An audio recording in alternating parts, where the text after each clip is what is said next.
October baseball. It's crisp in the air. Ready to go for this iconic rivalry.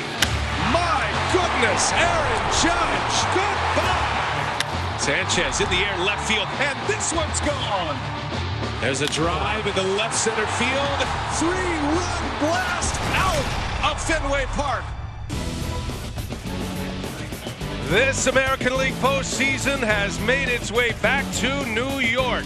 Times Square is all aglow on this Monday night. The famous 4 train leads you right to the front door of majestic Yankee Stadium.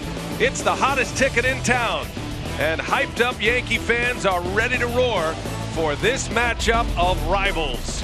2018 American League Division Series is presented by T-Mobile, with a series all tied at 1 game apiece.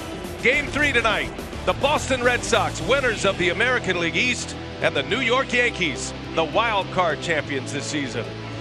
And hi everybody, with that we welcome you from Yankee Stadium. Great to have you with us tonight. I'm Brian Anderson along with Ron Darling. We'll hear from Lauren Shahadi in just a moment.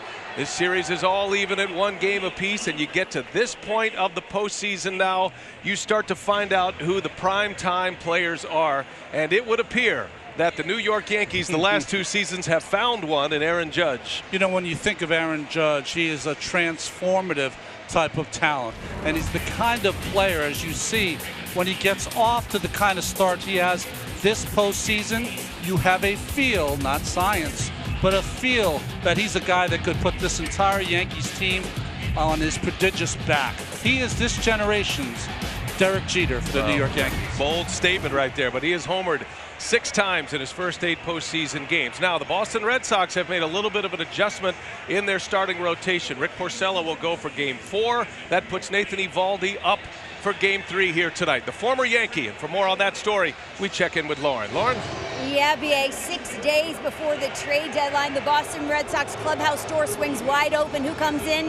Nate Eovaldi, who Alex Cora told me he hoped would give him depth. Like you said, he was a Yankee a couple years ago. He was released by the team, had a second Tommy John surgery, then he wanted to come back, but the Yankees didn't share that sentiment. They didn't want him back. He ends up eventually in Boston, and as a Red Sox this season against the Yankees, 0 earned runs in 16 innings of work. So perhaps some extra motivation there. Aaron Hicks' former teammate singing his praises, says, watch out for the cutter. 88 miles per hour, tops out at 97, and you never know where it's going to end up. He said he didn't have that when he was with us. He's a different guy, BA. Yeah, and he was hurt back then, right? Pitching in pain, so he gets the big start. He'll be comfortable on this mound. He's pitched here 25 times in his career, 24 starts. So that's the one change Alex Cora made with the rotation, but he's the first manager in this series to kind of rewrite his lineup as well. He's got some changes in there tonight. Well, he did. He shook up the lineup. He wants to get some more production in this right field at Yankee Stadium. Of course, anyone has a shot to hit it deep. He's got 2 more left-handed at bats, Brock Holt and Rafael Devers. Alex Cora and Aaron Boone, the 2 first-year managers. And these 2 franchises matching up for the first time in a division series round. Both managers have played it well thus far. Series all tied at 1 apiece. It's Betts, Benintendi, and Martinez at the top. Bogarts, who homered in Game 2. Rafael Devers gets his first start. Then Steve Pearce, Brock Holt, Christian Vasquez, Jackie Bradley Jr. Mitch Moreland had that tight hamstring. He is on the active roster still, but he will be coming off the bench here today. Larry Rothschild, the pitching coach of the Yankees, having a word with Luis Severino, who was a little late getting down to the bullpen here tonight. 7:32 before he delivered his first pitch. It's time to play ball, Ron. If you read lips, pitching coach Larry Rothschild told him, said 7:40. Almost like maybe Severino didn't know it was a 7:40 start. Not that he had to rush through his warm-up, but it's always uneven when he went out there at 7:32. Very late for a starter to go on the mound. But defensively behind Severino, as you can see what they've had in the outfield since Aaron Hicks has had that strain and that hamstring. Gardner in center, McCutchen and Judge flanked him, and Duhar, Gregorius, Torres, and Voit in the infield, and Gary Sanchez. I talked a lot about Judge. He's had his moments also, especially in Game 2. And Luis Severino has made his way to the dugout now. You see the mist that is coming down. That's going to be part of the story here tonight. It's like walking through a spring training game in Phoenix, Arizona, right? The misters are on, except the temperatures are in the mid to upper 60s here tonight. It's nothing that's more than a nuisance, but it is going to be part of the story because the mist, they say, at least those who know such things, it's going to be on and off throughout the night here, the next 4 or 5 hours. The only time this would present a problem for a pitcher, if it was cold. It'd be really hard to get a feel for the ball. But it's humid, it's warm enough, should be no distraction for the pitchers. Listen to this crowd at Yankee Stadium. They were rocking in the wild card game. And they are ready to roar here once again tonight. They get their second home game in the postseason. And the ovations as they brought the players out for the introductions, which they do in the first home game of each round, were raucous. And you know who got the loudest ovation of the night? The Red Sox left-hander David Price, which was very interesting, which tells you these Yankee fans are on their A game here tonight. Well, you see the numbers for Severino. A lot of that good work was done in the first half. He got better as the second half went on, especially in September. But I spent a lot of time in the open there talking about Aaron Judge and putting this Yankee team on his prodigious back. The leadoff hitter for the Boston Red Sox, Mookie Betts, had 2-3 home run games. He hit for a cycle one game, had some magic all season long, which is probably going to culminate in an MVP.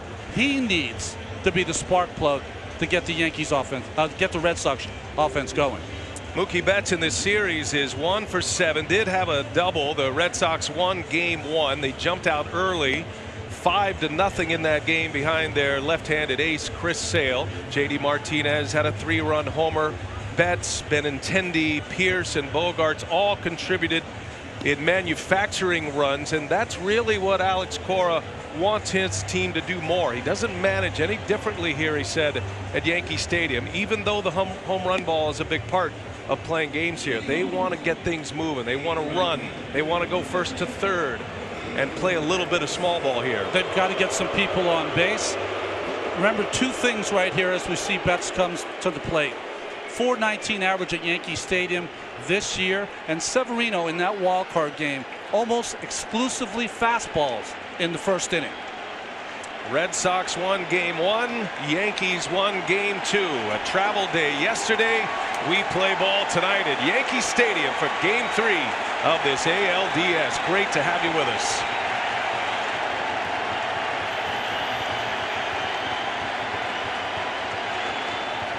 And Mookie Betts into center field on the first pitch sends Gardner back to the track. He'll make the catch. Long, loud fly ball out by Mookie Betts. And this one starts with a bang for Severino and the Yankees. I'm sure that put his heart in his throat a little bit. You see Mookie shaking his head. You can't hit it more on the nose than that. Probably the only part of this ballpark the ball doesn't go out. And one away for Severino in the wild card game, which he pitched so well in 4+ innings. He came out in that first inning just blowing the fastball. 9 out of his 10 pitches, and they were all 96+. And that one is 96 right on the corner on Andrew Benintendi, the Red Sox #2 hitter.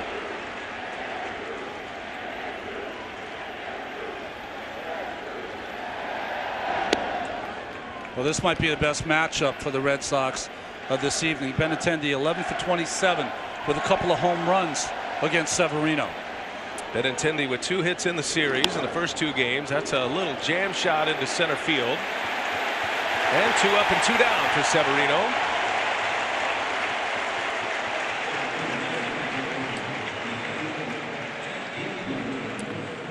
Brett Gardner having a chat with some of his bullpen mates here. The bullpen catcher, I'm not sure what he needs. Maybe a towel or something. Not sure, but the news is in progress down the channels. The bullpen phones have been worn out. Usually it's from that way out to the bullpen in this postseason. We'll keep an eye on that. Here's JD Martinez now with 2 away in this first inning. He had the signature moment for the Red Sox thus far in this series. A first inning 3-run home run in game 1 at Fenway.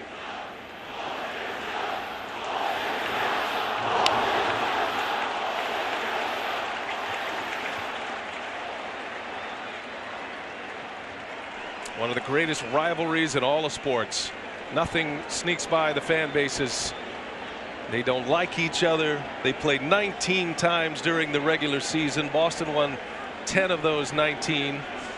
I think Aaron Boone is on his way out. What do you have here, I think Ron? what they're doing is they're trying to get Gardner some glasses because of this misting.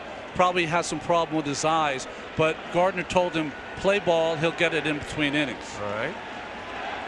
Here you go on the camera lens. That's what it looks like. There's a lot of lens wipes here tonight for our crew in the mist. A ball and a strike on Martinez. Severino misses inside. That's a crew chief back there calling balls and strikes, by the way, Mike Winters. He is a man who has officiated 4 World Series, 6 League Championship Series. He's been a part now of his 11th Division Series. And a swing and a foul, and it's 2-2 on the changeup from Severino. Remember in game 1, a big out with runners on first and second, a fly ball or line drive to right field that stayed in Fenway Park. 18 opposite field home runs this year for JD Martinez. He can hit a home run coast to coast.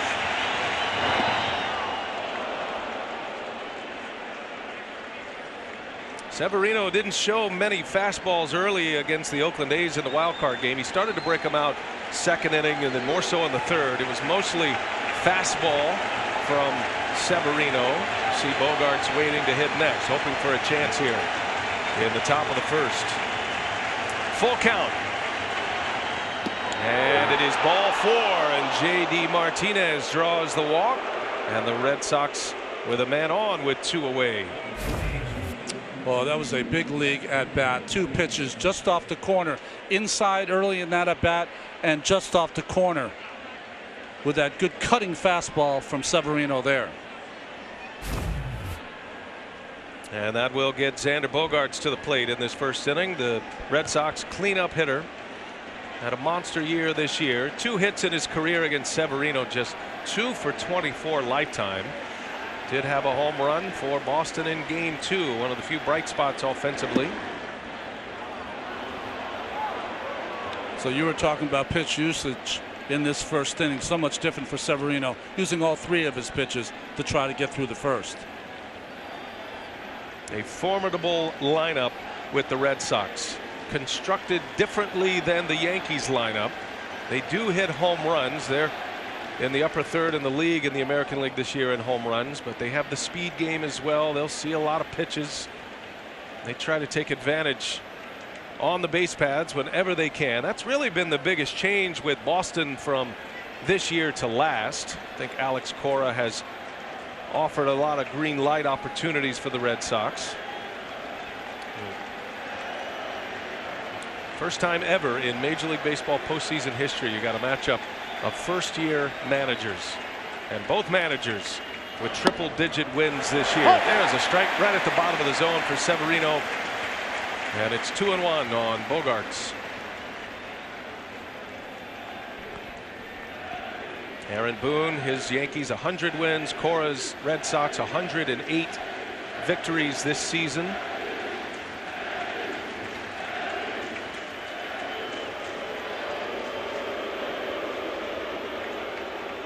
We've seen this a lot, haven't we? Batters getting in, getting locked in, and then stepping out. It's almost like they have not thought it through enough. Now that was a common practice in game 2. And a swing and a foul tip. Maybe one of the more memorable images from this postseason was about a step out from Gary Sanchez, who then drew some words from Ryan Brazier. Barked him back into the box. Get in the box, I think. Later in that game, Sanchez would hit a 3-run home run in game 2. Packed house on their feet.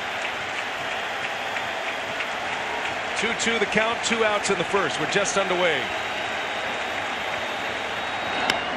Right off the end of the bat, left center field. Gardner is on the way, and he's got it for the out. That ball had some carry to it. Didn't get it on the barrel, but Bogaerts flies out to end the inning. 3 F8s is how we start tonight. Here's how Aaron Boone lines up the New York Yankees tonight for Game 3. Andrew McCutchen leads away. Aaron Judge, then Luke Voigt. In the middle goes Stanton, Didi Gregorius, and Gary Sanchez. Miguel Andujar, Gleyber Torres, and Brett Gardner will round out the starting 9 for the Yankees. The 2-homer game from Gary Sanchez, the big star in Game 2. Nathan Eovaldi on the mound, the 28-year-old former Yankee, and now getting a start in the postseason, Ronnie, which will be his first ever postseason appearance. His first 2 starts after being acquired from Boston. 7 shutout innings against the Minnesota Twins, 8 shutout innings against the New York Yankees. And keep this in mind, his pitch usage of the cutter all year was around 32%. August 4th, when he made that first start against the Yankees, it was 45%. He is a hard throwing right-hander, and his first bullet out of the bullpen is 99 miles an hour to Andrew McCutchen. Away we go in the bottom of the first. Nathan Eovaldi is pitching on his 9th day. He's had 8 days rest. He had 2 surgeries on his elbow. Had the Tommy John surgery, the ulnar collateral ligament, and had the flexor tendon surgery as well. So those 2 surgeries simultaneously, the reason why he was down for nearly 18 months. Fastball to start, cutter on the second pitch, high fastball right there.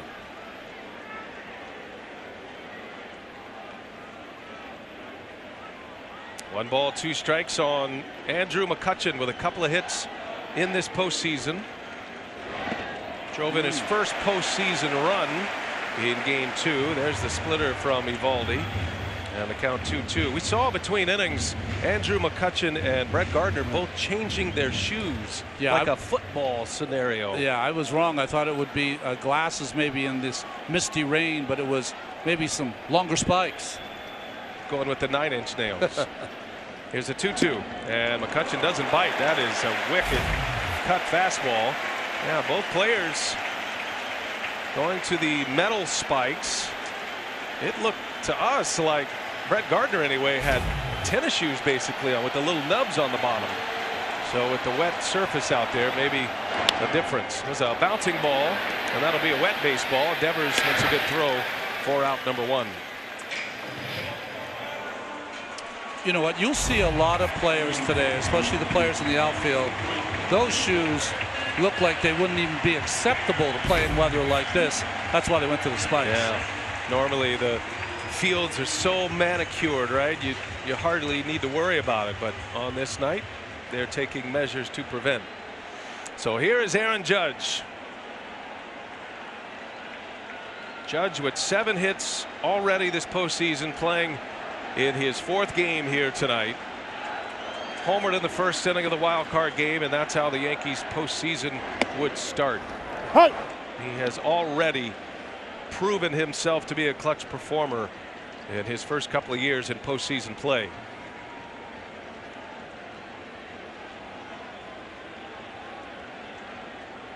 They rise often when Judge is at the plate, even missing 2 months plus this year. Aaron Judge with 27 home runs. A ring up from first base umpire Angel Hernandez, and it's no balls and 2 strikes on Judge.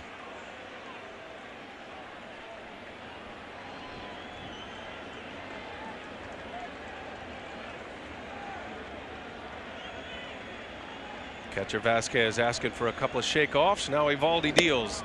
Didn't get him to bite. Let's check in with Lauren. She's got more on Aaron Judge. Brian, after the win in Game 2, Aaron Judge walked by the Red Sox clubhouse playing, you guessed it, New York, New York. Aaron Boone was asked about it. He said it's a good song. And Aaron is one of our resident DJs. He's got an extensive playlist. We like to hear that one when we win a big game. I saw it. I think it's fun, just good-natured. Then he was asked, what if a Boston player walked past your clubhouse playing Sweet Caroline? He said, shockingly, I actually like that song too.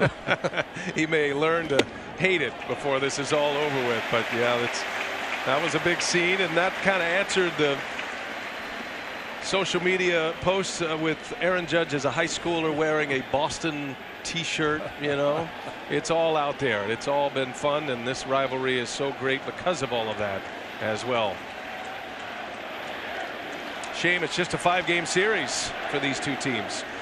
2-2 is grounded foul. Count will remain 2 balls, 2 strikes on Judge with 1 away here in the first. As you can see with both pitchers, they're trying to establish all 3 of their pitches in the first inning.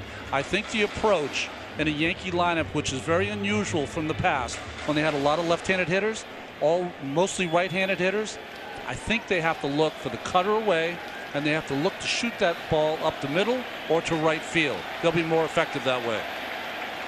Judge has a home run to right field already in this series at Fenway, and a swing and a foul right off the end of the bat. You know, Eovaldi, because of those injuries, because of the elbow issues, he pitches better with the more rest he gets. That only makes sense.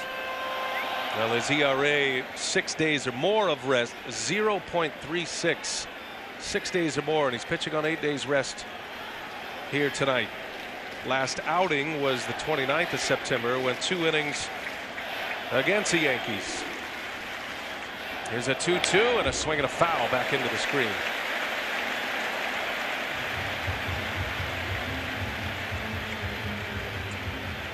Judge, after coming back from the wrist injury, was not effective, struggled, only hit 1 home run coming down the stretch.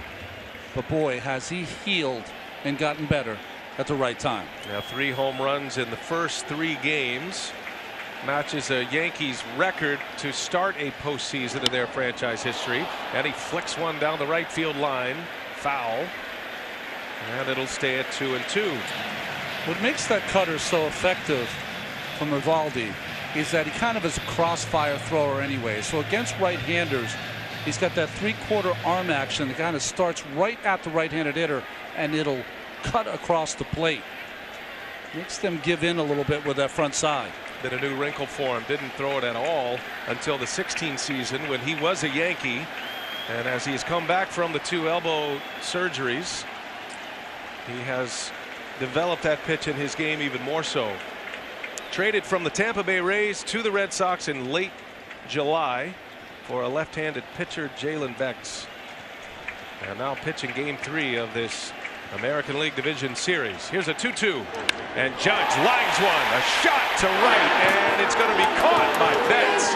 He ran right to the spot and makes the play for out number 2. That's just a line drive. Launch angle changes that whole thing. But right now, the 2 best players on the field, Mookie Betts and Aaron Judge, out on 2 line drives. That's the good approach, I think, against Eovaldi. Hit the ball that way.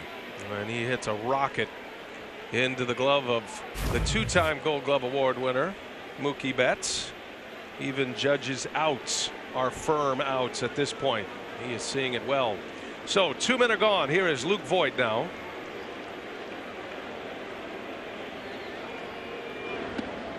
This is another Yankee hitter with great opposite field power. And just as in Boston, every fly ball that goes to left field toward the monster, you kind of hold your breath. Just the opposite here in right field at Yankee Stadium with that short porch in right center. And Luke Voigt has a swing and an approach tailor-made for this ballpark. And he comes up empty, and it's 0-2. Bat slipped out of his hand.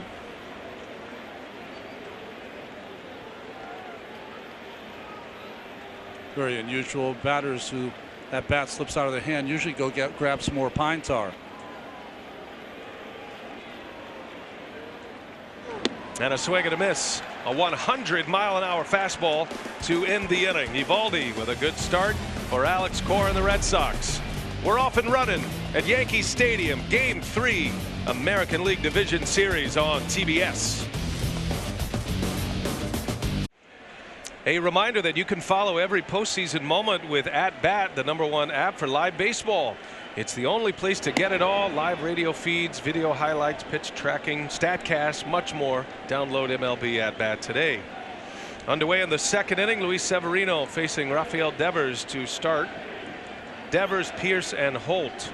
These are the change window, the change lane for Alex Cora in his lineup here tonight, with Devers making his first start. Burst onto the scene last season, had some great moments, including some moments here at Yankee Stadium. And a cut and a miss at a 97-mile-an-hour fastball. What I did tell you is that they made the changes with Devers and Holt. What I didn't tell you, they're both 1 for 27 combined against Severino. Yeah, Devers is 0 for 12 in his career against Severino.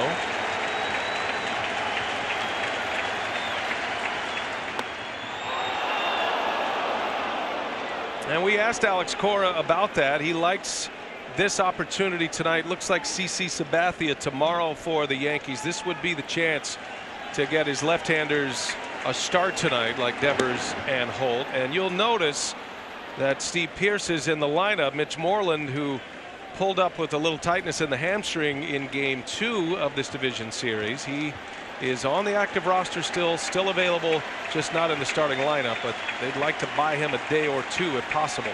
Can still pinch hit. Devers fights that one all foul. Down and in slider, and it's 3-2. I don't know if it was the wild card game or because this is the third game, but when Severino started that wild card game, he looked like he pitched 4 closer innings with so much emotion. More under control here for this third game. Yeah, he looks like a starter for the long game. There's a shot down the right field line. That's going to get to the wall. Devers will turn and head to second base. Now he holds up. The great throwing arm of Judge scared him right back to the bag. And Judge fired a strike to second base. And a wise move by Rafael Devers, who collects his first career hit against Luis Severino. Well, fastball up and in that he turns on. Hit it so hard and played so well by Judge off the wall that he really thought it was a double. It's not like he put extra into the throw.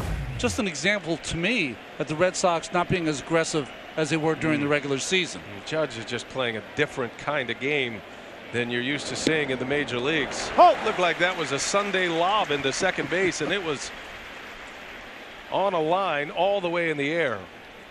So Steve Pearce now getting a chance against a right-handed starter. He's normally in the platoon at first base with Mitch Moreland. Did make some starts against right-handers in September for Boston to prepare for a moment like this. Devers took a few steps and said, nope, start an inning. Don't want to get blown up at second base. Well, remember, it's a wet track, too, you know.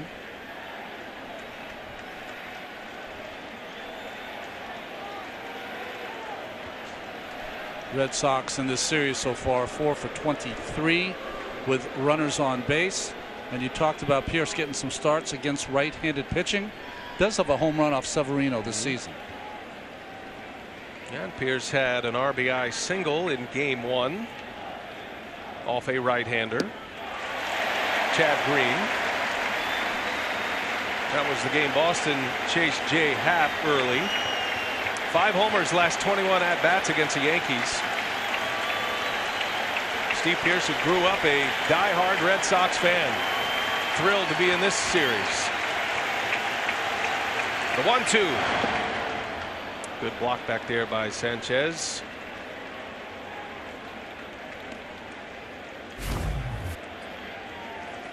Got that wide-legged approach. Catches it right in the heel of the glove, or blocks it with the heel of that glove.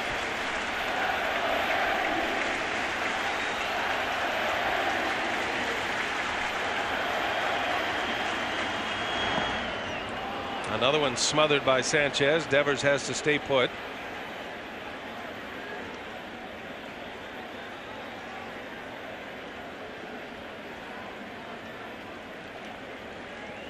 Sanchez, the star offensively for Game 2.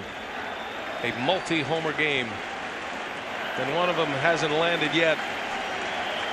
479-foot home run, a 3-run blast. That was a game breaker for New York. 3-2 the count. Severino deals. Devers goes. A swing and a miss. Sanchez lost the handle. And so it'll be a stolen base for Devers. A strikeout for Severino for the first out of the inning.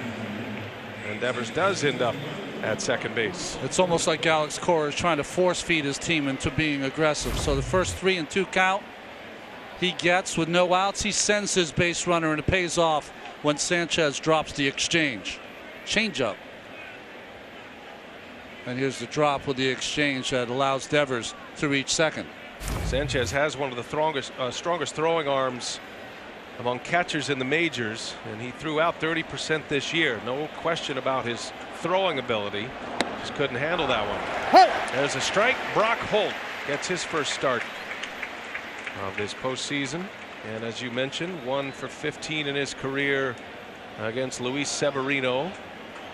Drove in 46 this year, a career best. Played all over for Boston, all 4 infield spots. Played 2 outfield spots as well. Well, Alex Cora looking for an early confirmation of his lineup changes. Devers on second, Holt up with a chance to drive him in. And Holt's first at bat of this postseason as well. He's down 0-2.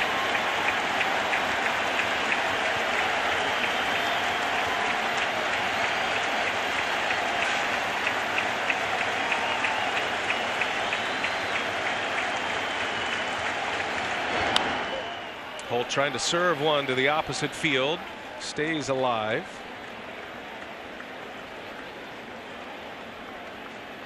Red Sox with 4 left-handed hitters in their lineup tonight. Benintendi, Devers, Holt, Jackie Bradley Jr. They are all separated. No lefties hit back-to-back in the order. The 0-2 pitch. Make it 1-2 now. Well, in a game where many hitters have one approach, no 2-strike approach, Holt is the opposite. Ian Kinsler has started at second base the first 2 games, has had a nice start to the postseason, a right-handed bat. It is Holt's turn tonight, and a chopper over to the second baseman Torres. The second out. Devers will advance to third. And Severino with 2 gone. Trying to navigate around a leadoff single and a stolen base. A strikeout and a ground out with Christian Vasquez coming up.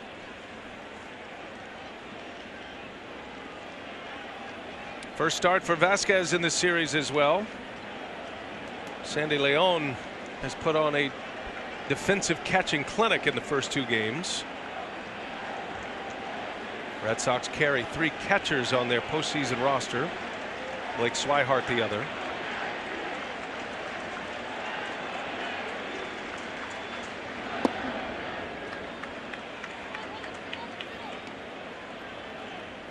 Yankees are in their 4th postseason game, starting in the wild card, first 2 in Boston.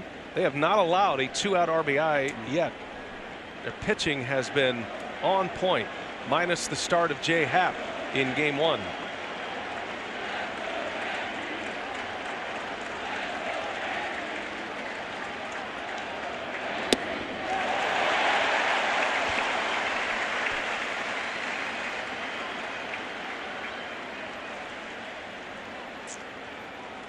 The one thing when you look at the shift, Brian, and they're trying to play Vasquez to pull, you have to move the first baseman way off the line to try to close that hole. That allows anything down that first base line to be a hit. Slider missed, and it's 2 balls and a strike.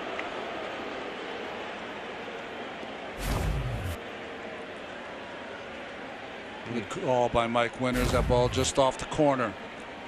Now think about the pitches of Severino in pairs, the changeup versus the slider.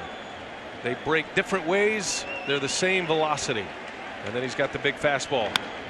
That one's pulled foul. That looked like the changeup there, and Vasquez was out in front of it. 2-2 the count. Back on their feet. It's going to be like this all the way along.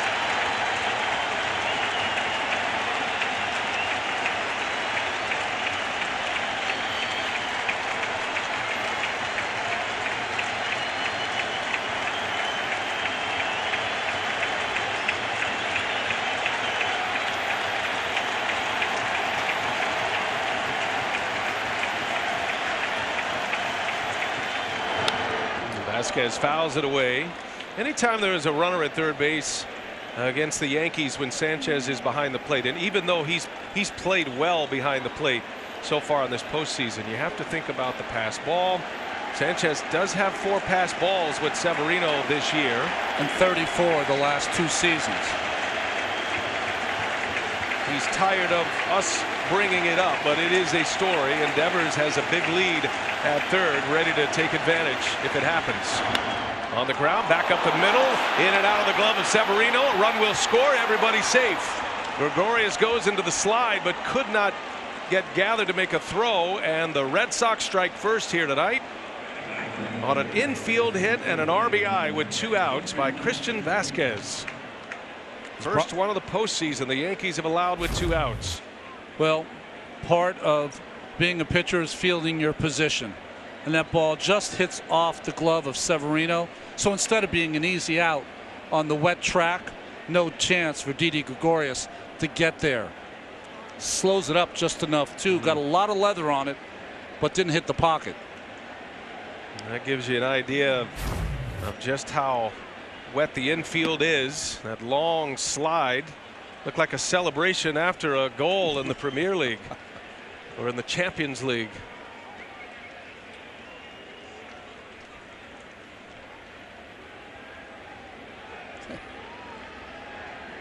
Imagine what the baseball will be like on ground balls for infielders. Jackie Bradley Jr. fouls it away.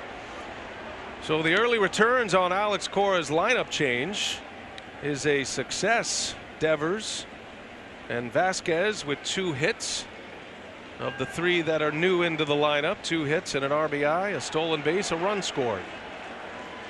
Despite the lack of success against Severino for those 3.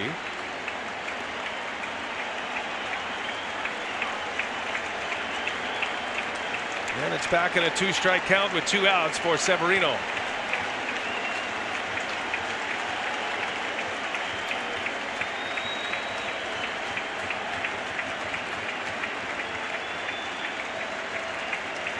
One-two to Jackie Bradley Jr. Broken bat. That's down foul. Just missed the line. And might need a new piece of lumber. 43 pitches already for Severino, right off the end, and the hook takes it foul. 30-pitch inning here, Ron, for Severino. You have the 2 umpires down that behind first base. You got to double look at that ball, whether it's fair or foul. Dan Bellino, the right field umpire. Corey Blazer, the left field umpire. 6-man crew in the postseason. A 1-2 and a swing and a miss. Severino with the strikeout to end the inning. But Boston strikes first. They get a couple of hits, including a 2-out infield hit by Vasquez. Giancarlo Stanton, he'll lead off. We head to the Yankees second. 1-0 Red Sox.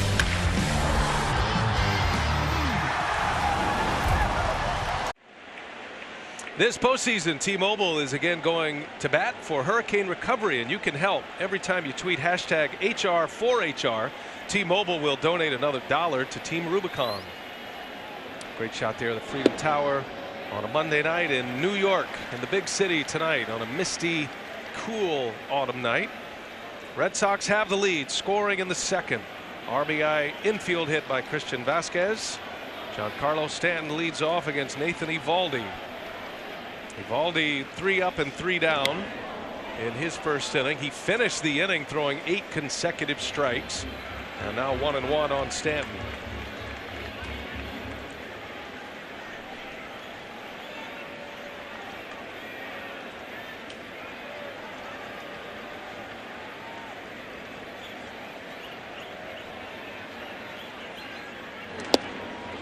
Two players competing in their first postseason, 2 former Marlins. Stanton has had 3 hits in his 3 postseason games and a home run, but has not looked entirely comfortable. Hit a long home run here, pulled it down the left field line in the wild card game, and hits that one high and deep right field. On the run, Betts, and down in the corner that goes up into the seats, and Mookie returns his cell phone. Nice guy.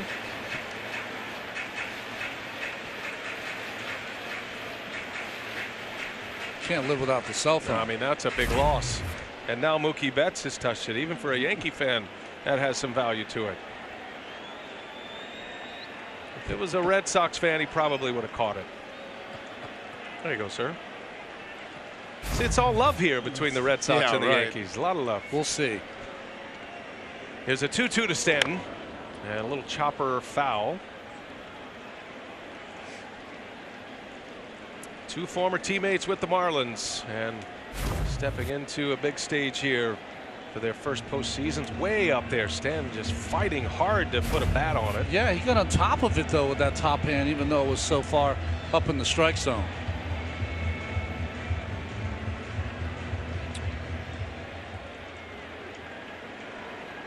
Stanton 3 for 13 thus far in the postseason. Does have that home run, 2 singles. And in the hole, through, base hit. Stanton with a knock on a 2-strike pitch, and the first Yankees hit. A leadoff single in the second inning for Giancarlo Stanton. That's his 4th hit of the playoffs. Almost across the major leagues, pitchers are trying to elevate their fastball to get the ball over the launch angle swings of some of these hitters. And that was up in the strike zone. Excellent top hand by Giancarlo Stanton. His 3 singles have looked like that. His home run was pulled as well. And he is on for Didi Gregorius.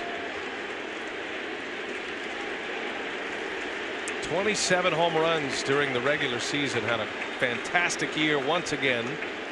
Big shift is on for Gregorius. Not a lot of bunting going on in the regular season with the Yankees in their powerful lineup. But it is interesting on a night like this with a shift on like this and a wet infield. If Gregorius, who can handle the bat in that regard, might do it. And he shows bunt and gets it down. Eovaldi slips, throw to first, not in time. Infield hit. First and second with nobody out. The right time to do it. Sometimes you don't even have the thought of bunting, but when you come up and you see the shift in such a way that Devers was far off the line, so that allowed Gregorius to try to lay one down. Now listen, he didn't lay it down perfect, but Eovaldi slipped before he threw the ball to first base. We might see our first review. There's Ron Renicky, the bench coach, and they will challenge this. So the crew chief is over Mike Winters. Calling umpire was Angel Hernandez.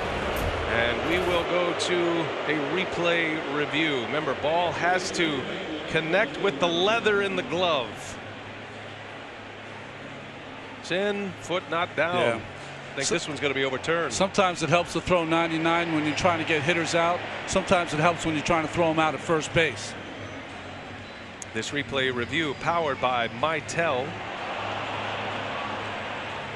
I think that's going to be overturned, but I think I'm 0 for 1 already this series. You know what happens when we assume, Ron. That's right.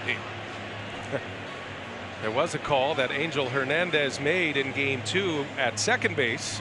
That was overturned.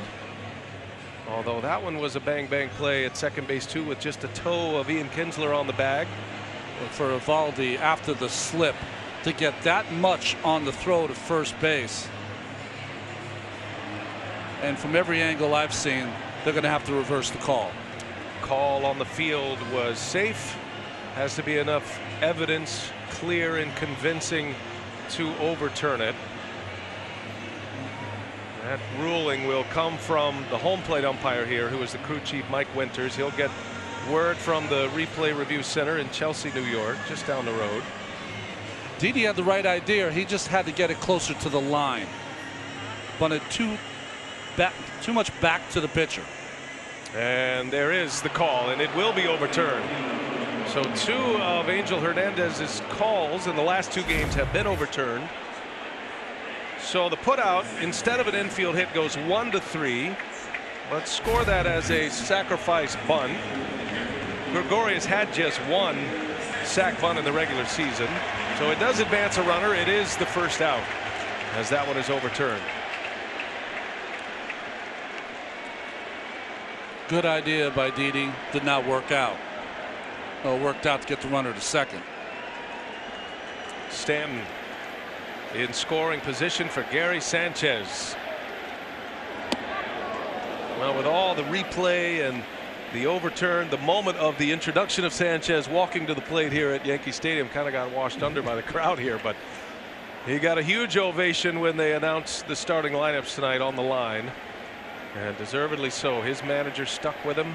His manager, Aaron Boone, told us before the series started, Gary Sanchez is going to catch. He's going to catch just about every inning, and he is going to be an impact bat, and he already has been.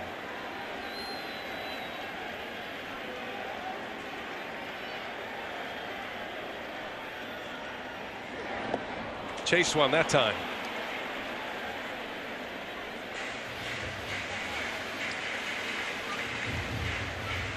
Sanchez with 2 hits in this Yankee postseason, both coming in the same game, game 2 on Saturday night. 2 homers and 2 tape measure shots as well. One went on top of the monster right down the line, and the other was into the deep reaches onto Lansdowne Street, over the monster and out of the stadium.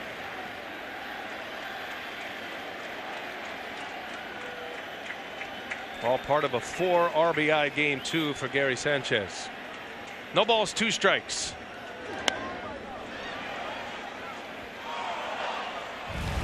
Take a look at tonight's playmakers, presented by the Chrysler Pacifica.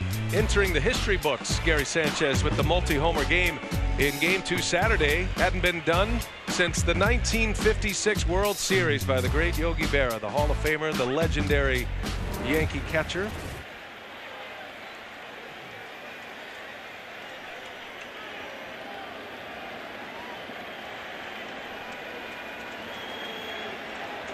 Oh, 0-2 the count. On the ground, Stanton's going to go to third. Bogarts, and that's close, and out is the call. You can tell these infielders are being very cautious the way they're throwing the baseball. Sanchez almost beat that one out. Going to be out number 2. Well, almost too cautious for Bogarts. I think they're used to Sanchez kind of the 3/4 run down there, but he's been on 100% with his hustle in this series. As close as Didi Gregorius. This time the out is called. 2 gone in the inning. Stanton goes to third base.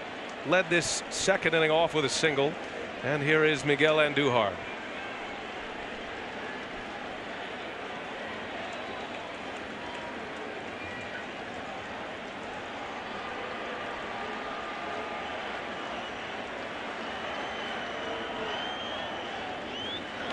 On the ground, bouncing ball out to Brock Holt. Lobs one to first to end the inning. So a leadoff single. Nathan Eovaldi pitches around it and made a terrific play. Yeah, Bogarts smacking himself around. Make a quicker throw next time, Xander.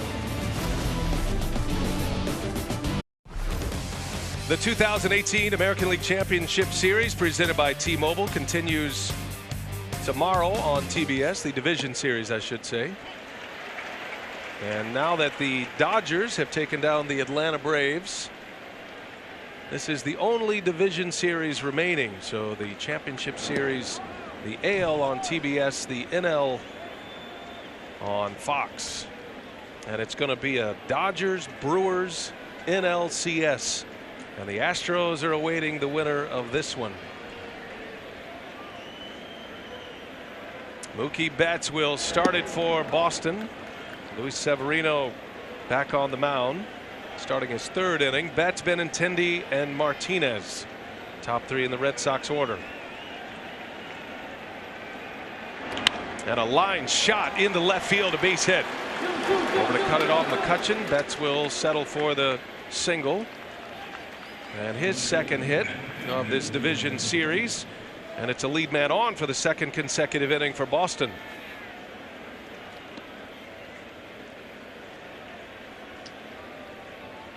Remember, when you're thinking about the running game and the wet track, you're saying to yourself, well, maybe you don't be as, maybe you're not as aggressive as you usually are. It's always wet, also wet behind the plate for Gary Sanchez, as we've seen once already. You can see the lighter dirt around the baselines. They did put a little bit of the diamond dry material and the sliding pads, the leadoff path there at first base, and then right in front of second base as well, the sliding pad. So they didn't do the entire infield that way. But the starts and the slides are what's paramount with a track like this. And a close play. Severino with a good move. Mookie Betts was a 30-30 player this year. Betts had 32 home runs and 30 stolen bases.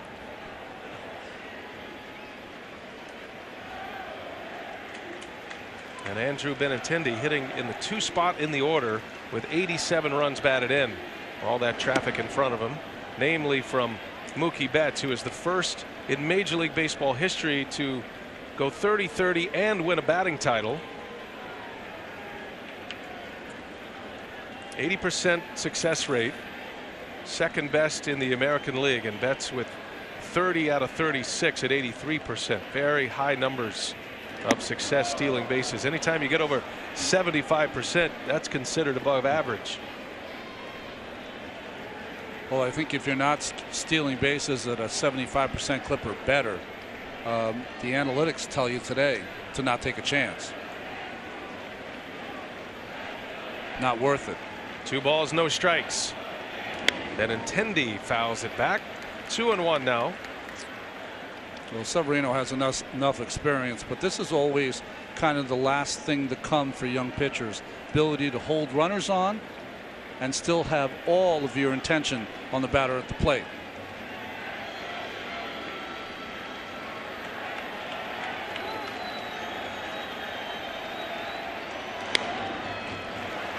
Now, through the regular season, would-be base stealers against Severino successful 10 times, or 5 times I should say, in 15 opportunities.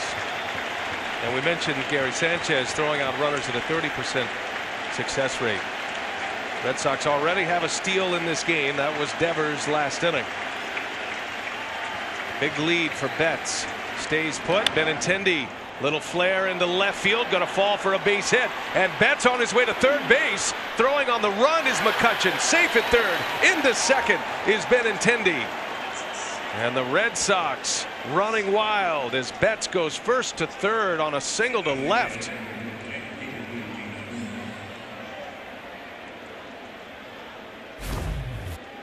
Well, first, nice hitting. If we take a look at Mookie Betts going around and being aggressive, so he being aggressive and taking the extra base allows Benintendi to take second base as well.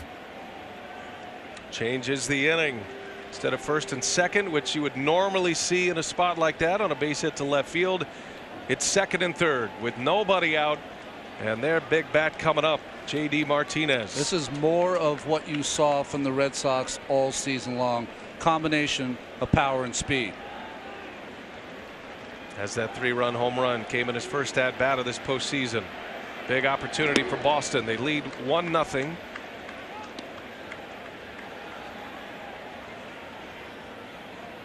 The visualization techniques of J.D. Martinez that he has passed along to a number of his teammates.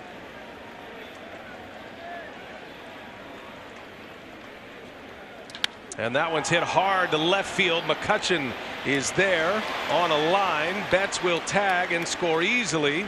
And it's a sacrifice fly for J.D. Martinez. It is 2-0 Boston. RBI number 4 of this division series for Martinez. Well, I think if you're a Boston fan, you just have to enjoy how these first 2 runs have been scored. A 2-out base hit, aggressive base running, and a sacrifice fly. Productive out. Still a runner at second. 1 man gone. Red Sox up 2-0. They've quieted down this sold out Yankee Stadium crowd here. Here's Xander Bogaerts.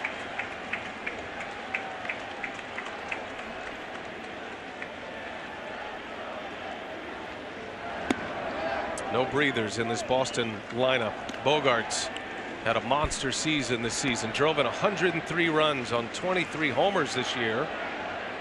Playing the shortstop position beautifully.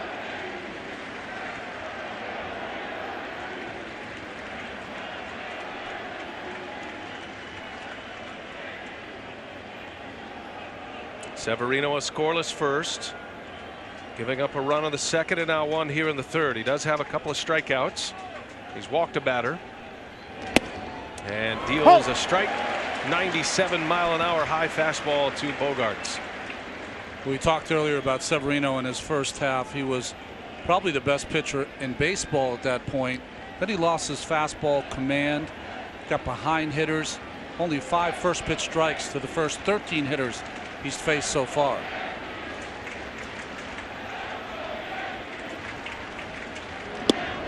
There's strike 2. Game 2, Xander Bogaerts. Masahiro Tanaka didn't give up much. That was the one bright spot against Tanaka for Boston, as Xander Bogaerts popped his first home run of the 2018 postseason. Gives him home runs in back-to-back playoff runs now for Boston. Tanaka was excellent in game 2. 5 innings, 1 run. And that one's into right field, a base hit. Benintendi got a late start. He'll stop at third. And the Red Sox keep on hitting. Their third of the inning. It is the 5th hit for Boston in the last 2 innings. Well, you have to really appreciate the 2-strike hitting here by Bogaerts. Fastball away, going that way with 2 strikes. That high leg kick gets the foot down and a bullet to right. Because of all the shifting, probably difficult for Benintendi to get a big jump because of the line drive. Wait till it goes through. Now Rothschild out to talk to Severino. That 29-pitch second inning. 59 pitches already, and still just 1 out in the 3rd inning. You know, Brian, 2-strike hits back to back with Benintendi and Bogaerts tells you one thing, is that they have the Red Sox are having a nice 2-strike approach, try to put the ball in play, and secondly, Severino, even though he's gotten ahead, hasn't been able to wipe them out. That's been an interesting night for Severino already. We showed you the images of him getting to the bullpen late to prepare to make this start. Seemed like what we could see that he thought the game was going to start later than it did. Larry Rothschild gave him the actual start time. He was rushing a little bit. He did get through the first inning scoreless. Now it's Devers with runners at first and third, and he's on the first pitch, a slow roller. They get the out at second. No chance for a double play, which means another run will score. It's an RBI for Devers. And Boston is up 3-0 here in the 3rd inning at Yankee Stadium. Well, sometimes you're fortunate. Severino got the ground ball, but it was hit off the end of the bat from Devers. He's got enough speed to beat that out, and Benintendi scores. Lance Lynn now up for the Yankees. Lynn was excellent in game 1 in the Yankee loss, but showed him something in that outing, pitching 2 scoreless innings. Here's Steve Pearce, 2 outs, runner at first. And strike 1 from Severino. 2 pitchers up for the Yankees in the bullpen, Stephen Tarpley and Lance Lynn. 5 hits for Boston, all of them singles. Red Sox are 5 for 12 now with runners in scoring position in this division series round. And now the new bats in this lineup for Boston tonight. That includes Devers, 2 for 4 with 2 runs batted in. And 4 of the 5 hits, Brian, have come with 2 strikes.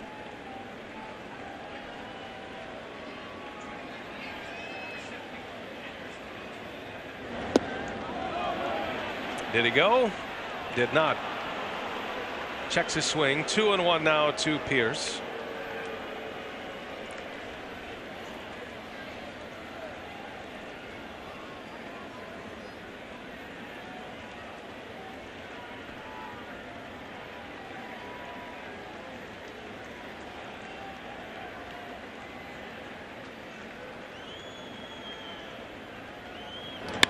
In the air, center field. Gardner on the run, way back at the track, and he's got it for the out.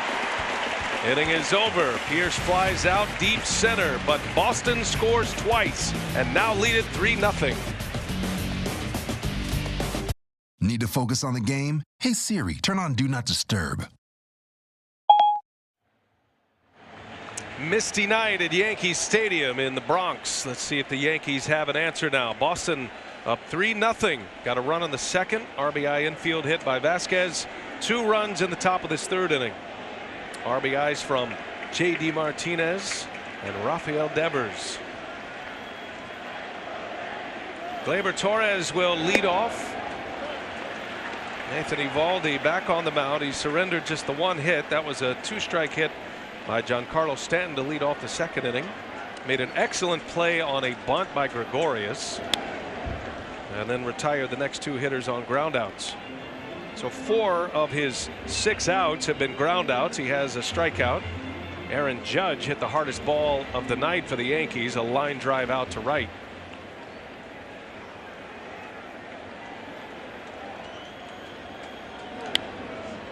Well, I'll tell you, Valdi has come out throwing bullets. I thought we'd see more cutters early, but with the 8 days rest, it looks like he loves his fastball this evening. Big shutdown inning here. We always talk about that. His ERA this year, when he's had to shut a team down after his team has scored a run, ERA 2.38. And the 1-2 back up the middle, hits the mound. Bogart's over, gloves it, throws it, and it's in time. A spectacular play. Xander Bogaerts cutting across the bag at second, behind the bag, cuts down Torres for the first out. Certainly one the Yankees will want to take a look at here. We'll do it with them. Yeah, outstanding play. I think the ball's there in time. His ability to go up the middle, throw off balance. But does Pierce keep his foot on the base? Yes, he does. Yeah, I don't know. I think that throw was a little late. We're going to have our 3rd challenge. And Angel Hernandez, the first base umpire, has been right in the middle of all of them. I think that's another one that's going to be overturned. I don't know. Bang, bang. Ball, is it inside the glove when that toe hits the bag? I'd call him safe. I would too.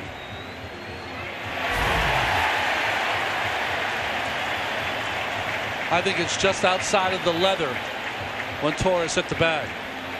Replay review by Meitel. Safe is the call. So that'll be an infield hit. Bam. Yeah, ball hadn't hit the leather. I mean, it is splitting hairs, but the replay speeds are great camera work. The work in the tape room to be able to get these images. You can see so much more over the last few years than you've ever been able to see at a Major League Baseball game. It's a whole new world, and it changes the inning. So now it's a lead man on, and the crowd is up. And instead of a spectacular 6-3 putout, an infield hit with Brett Gardner at the plate.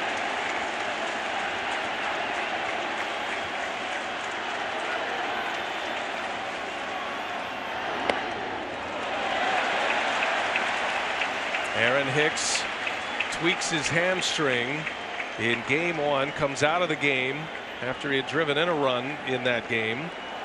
And then Brett Gardner takes over. He starts in game 2, and he was a force in game 2. Did not have a hit, but he walked 3 times. He's walked 3 times in this postseason, twice in that one. And Ronnie, in his first 7 plate appearances, he saw 43 pitches. Kind of the essence of what Brett Gardner can do in a lineup and to a pitcher on the mound. And don't forget, he's got some pop to right field. 2-0 count. Hit 12 home runs this year. And he takes a ball, and it's 3-0.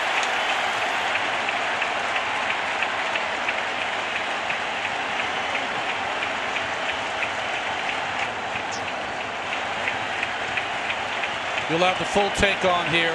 If you're the pitcher, you just pour one down the middle.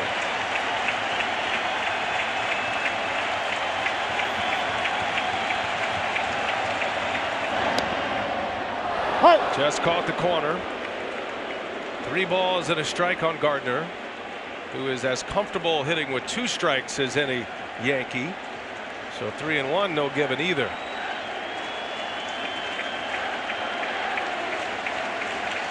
Infield hit to start it on a call that was overturned. Second call overturned tonight. Hitters count for Gardner, the 3-1, and a swing and a foul out of play. It goes to 3-2.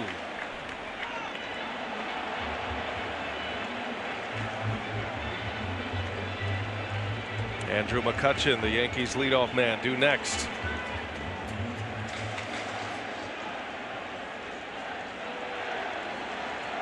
Of Gardner's 12 home runs this year, 6 of them either tied the game or put the Yankees ahead.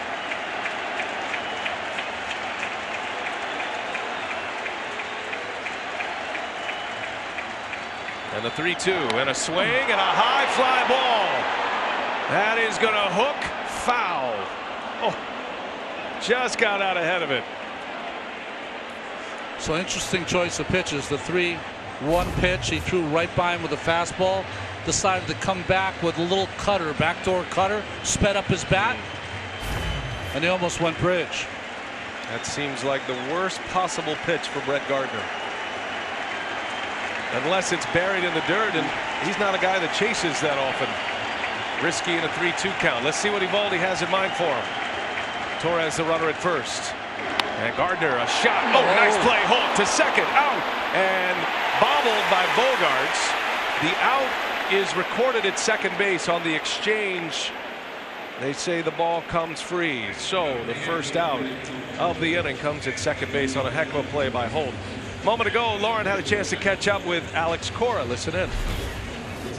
Alex, Eovaldi's touched 100 a couple times. Outside of velocity, what are you looking for? Location, good pitch mix, use a fastball in different spots, and if he does that, we're going to be all right. Lineups clicking, Devers and Vasquez producing already. Why'd you like this matchup for them? He's tough against righties. Christian puts the ball in play. I just feel like it was a good lineup to put pressure on him. We've done so far, but the game is not over. Appreciate it, Alex. Thanks. Thank you. Thanks to Alex Cora, giving us a few moments here in game. Heck of a play there by Brock Holt to not just get the ball in his glove, prevent it from going into the outfield, but securing the lead out at second base.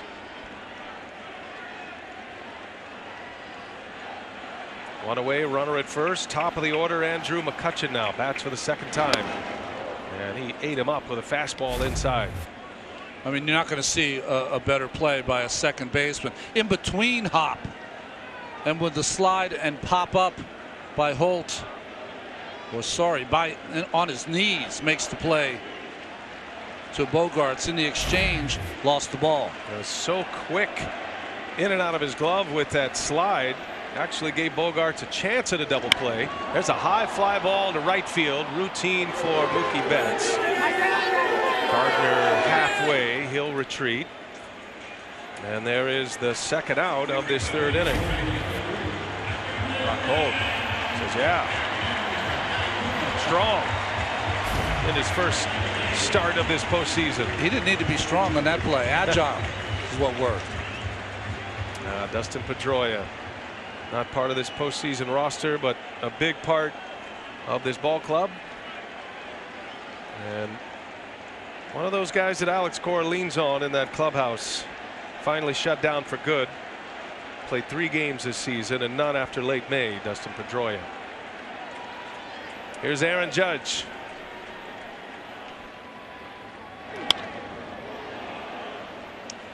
Well, Judge had a good at bat in his first at bat. Line drive to right field that Betts was able to corral in. But last 140 at bats, Eovaldi against right-handed hitters, it's not a lot of home run.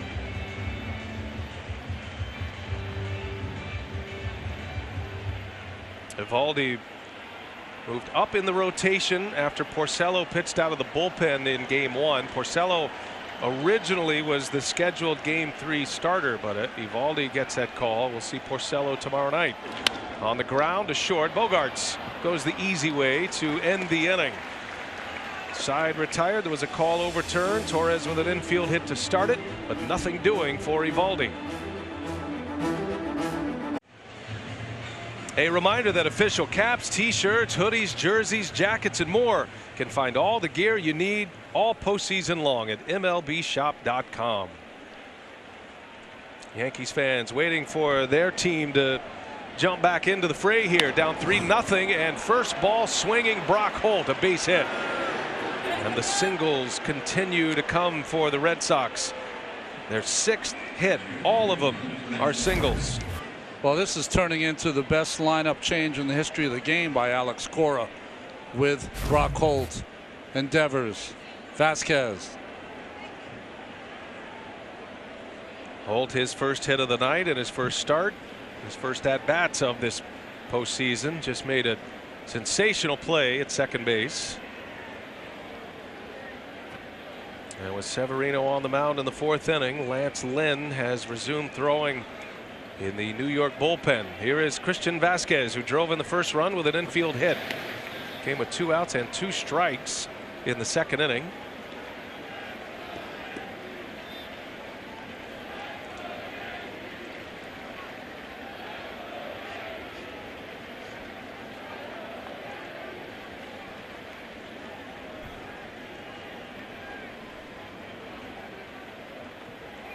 Runner goes, hit and run is on, almost hit Holt.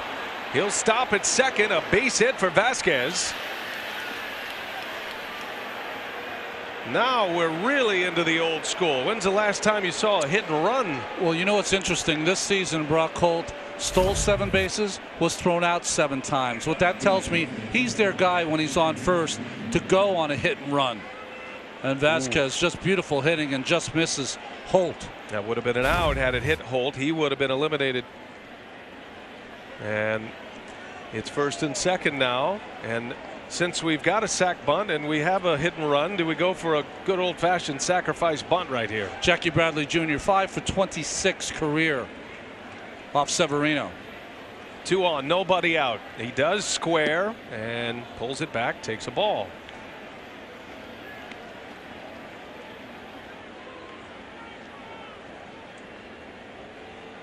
Boston really forcing the action here. Death by paper cuts, as they say. All the singles. 7 of them. 2 on, nobody out. And Bradley not bunting this time, takes a ball, and it's 2-0. Jackie Bradley Jr. did not have a sacrifice bunt in the regular season.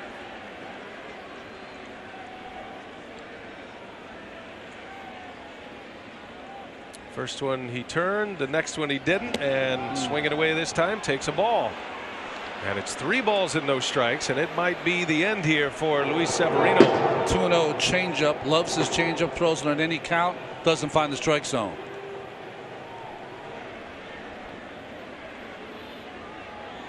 Missed badly, ball 4, and the bases are loaded.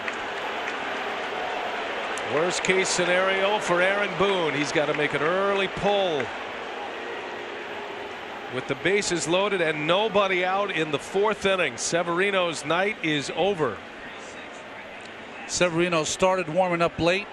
He exits the game early. 5 postseason starts entering tonight, just 20 innings. He lasts 3+ in this one. Here comes Lance Lynn, a pitching change at Yankee Stadium. Time for the Art of Performance, presented by Jaguar. The Houston Astros are moving on to the American League Championship Series, awaiting the winner of this one, the defending world champions. How about that run for them in the 3-game sweep against the Cleveland Indians, scoring 7 runs a game. Broke it loose today in Cleveland after winning the first 2 at home. So they are advancing. The Brewers and the Dodgers advance in the National League, and now the Astros eliminate the Indians, awaiting the winner of this Boston-New York series. It's going to be a terrific championship series round. Severino is out, 3+ innings, giving up 2 hits and a walk in this 4th, and now Lance Lynn will inherit those 3 runners. Makes his 2nd appearance of this division series. Well, Lance Lynn, this is his 6th postseason, the veteran in here to try to pull a miracle. Facing Mookie Betts. Red Sox have come back around to the top of their order. Betts already batting for the 3rd time. Singled and scored in the 3rd, and it was his sprint from 1st to 3rd on a base hit by Benintendi to left field last inning that set up the inning for Boston.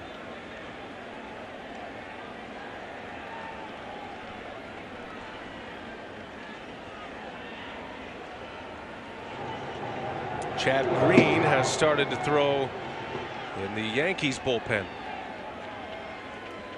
And Lynn misses. Boston's had some success against the Yankees this year in the regular season with the grand slam.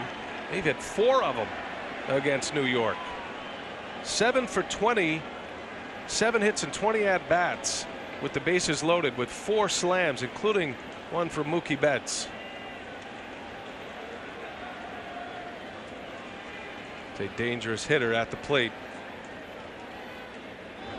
And it skips in. Sanchez makes a nice backhanded pick. Lynn falls to the ground. And it's 3 balls and no strikes on Betts. Well, I was watching before. Eovaldi, almost between every single pitch, was wiping his cleats on that graded part behind the rubber because he was slipping. But he hits the beginning of that big hole in front of the rubber, and see the back of his spike just slid down into it, and he lost his footing. That's risky. I mean, that's tough on the arm. Impressive he was able to get it close enough to the plate for Sanchez to catch it. Sometimes that hole will get so big that it's almost like it's at a extreme angle. So if you don't hit in the middle of that hole, you hit in the beginning of that hole, then the back of your spike will slide into that hole. It's the biggest pet peeve of relievers, right? To come into a game and have to work around the hole that was left by the starter. I also think it demands that the grounds crew in between innings might have to take a look at that each and every inning. I'm a little surprised they're not going out right now, but I think Lynn feels like it's covered up enough or packed down enough. And now you wonder if Mookie Betts has a green light here. 3-0. Bases loaded, nobody out. And that one misses way inside. Ball 4 with the bases full, and it's 4-0 Boston. Coming in to score is Brock Holt, who started this inning with a single on the first pitch. And now the Red Sox with a golden opportunity to put a crooked number on the board.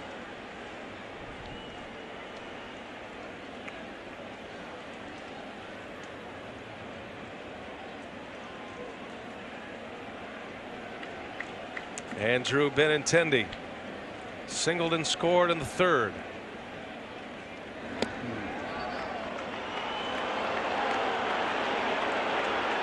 Five in a row for Lance Lynn out of the strike zone.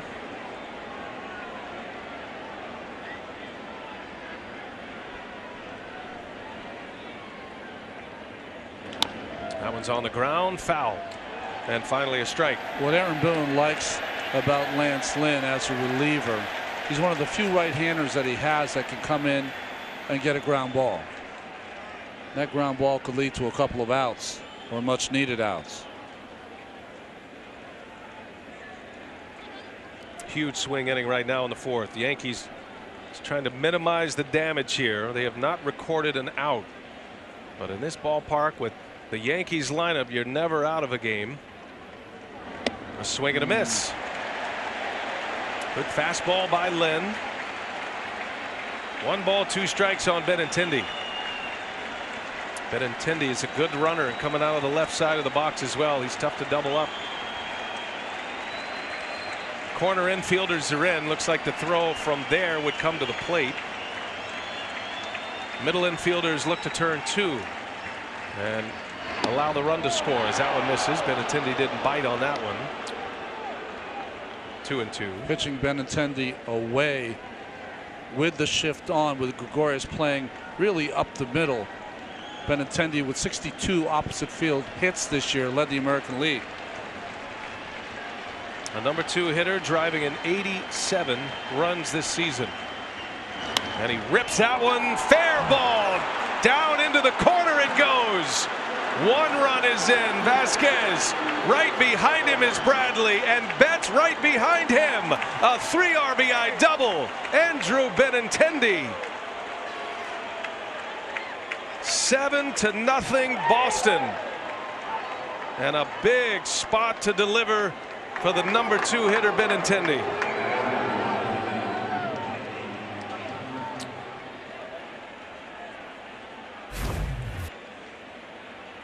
Well, as I was talking about his opposite field hits, he got a change up there from Lynn and kept it fair down the line. Judge had been playing him to right center by the time he got over there.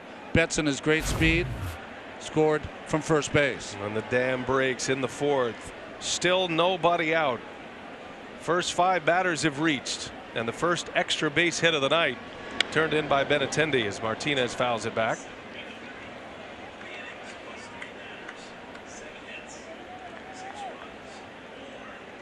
Can close the book on Luis Severino. 3+ innings. Faced 3 batters in the fourth. 7 hits, 6 runs, all earned. And a start to forget here in the Bronx in Game 3 of this division series. The 0-1, Martinez, a wave and a miss, defensive swing, and it's 0-2.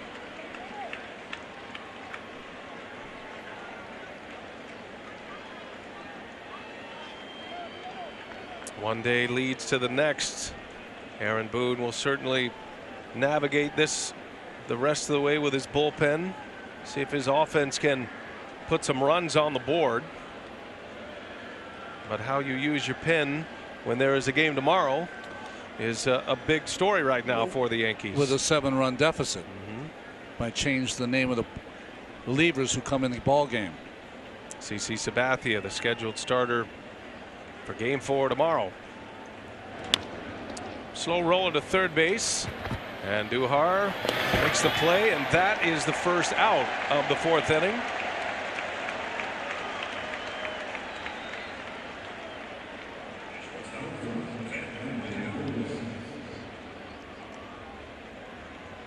Larry Rothschild on the phone, and Chad Green warming up. Might be a spot where you say, take a breather for a minute. Let Lance Lynn try to pitch as long as he can. Had 2 innings in Game 1. He was excellent in that game. It allowed the Yankees to come back in that game. He entered with a 5-0 deficit for New York. They actually got it within a run. So Bogart's here with 1 away. Benintendi, the runner at second. Hey.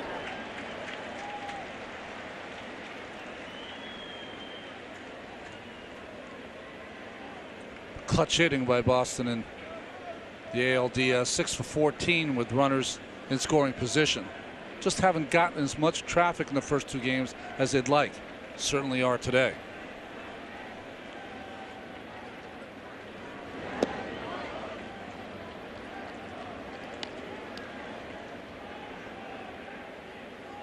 As loud as Yankee Stadium was when this game started, and what we heard and saw in the wild card game, it is golf crowd quiet. Red Sox have come in and done exactly what they hoped to do, playing in a hostile environment and quiet down the crowd as fast as they can.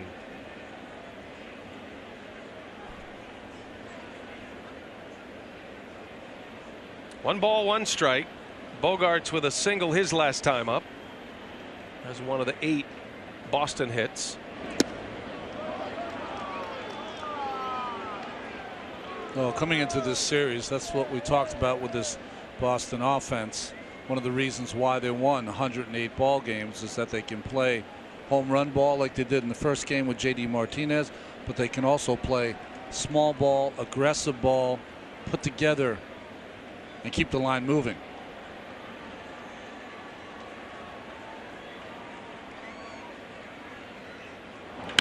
And there's a base hit into left field. Benintendi's going to be held by Carlos Feblis. And a good throw in from McCutchen. Charged that one well. And that pretty much sums it up. And Aaron Boone is on his way back out. So as good as Lance Lynn pitched with a deficit in Game 1, it is a short outing here tonight. It's one of those cases where Lance Lynn, you want him to play a big part in your game maybe tomorrow, so you don't allow him to throw too many pitches. Another pitching change, the second of the inning. Andrew Benintendi with the big hit, a double. with the bases loaded. Drives in 3, makes it 7-0 Boston. This copyrighted telecast is presented by authority of the Office of the Commissioner of Baseball and may not be reproduced or retransmitted in any form, and the accounts and descriptions of this game may not be disseminated without express written consent. Andrew Benintendi delivers a big hit, gets the hair treatment from Mitch Moreland after a 3 RBI double. He's now at third base. It is first and third. And the new pitcher, Chad Green, on to try to settle this thing down for the Yankees on the mound. It has been a wild one. 4 hits and 2 walks in this inning for Boston. And Devers with a big swing and a miss. Alex Cora wanted to generate some offense, so he changed up his lineup tonight, and it has worked to perfection. Not just those that entered the lineup, like Devers and Brock Holt and Christian Vasquez, but up and down the lineup. In the bottom of that order, the last 3 in the Red Sox lineup, producing 3 hits and a walk already.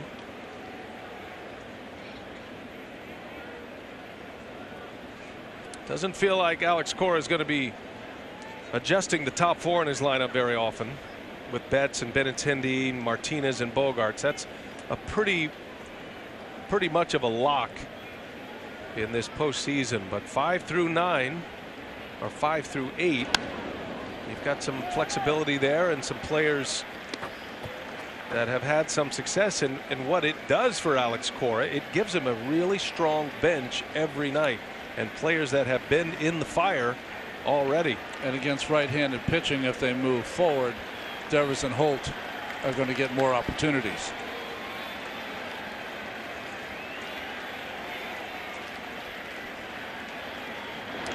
Devers pops it up. Benintendi's not going to tag. That one ends up in the skin of the dirt. And Torres makes a play for out number 2 of this inning. Lance Lynn retired just 1 batter, the ground out by Martinez. And this is the 9th batter of the inning as the Red Sox have batted around. Steve Pearce coming up. Well, Green was one of the quartet of pitchers, relief pitchers for the Yankees in game 1. Kind of let the Yankees get back in. Pitched 2 innings, didn't give up a run, but he gave up one run when he came in on a Steve Pearce single for an RBI.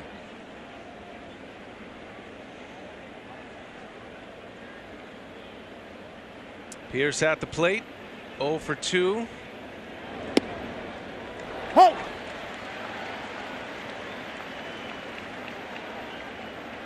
We're only in the 4th inning, but every Boston hitter in the lineup has reached base at least once, except for Pearce, who's 0 for 2 with a strikeout and a fly ball to center field.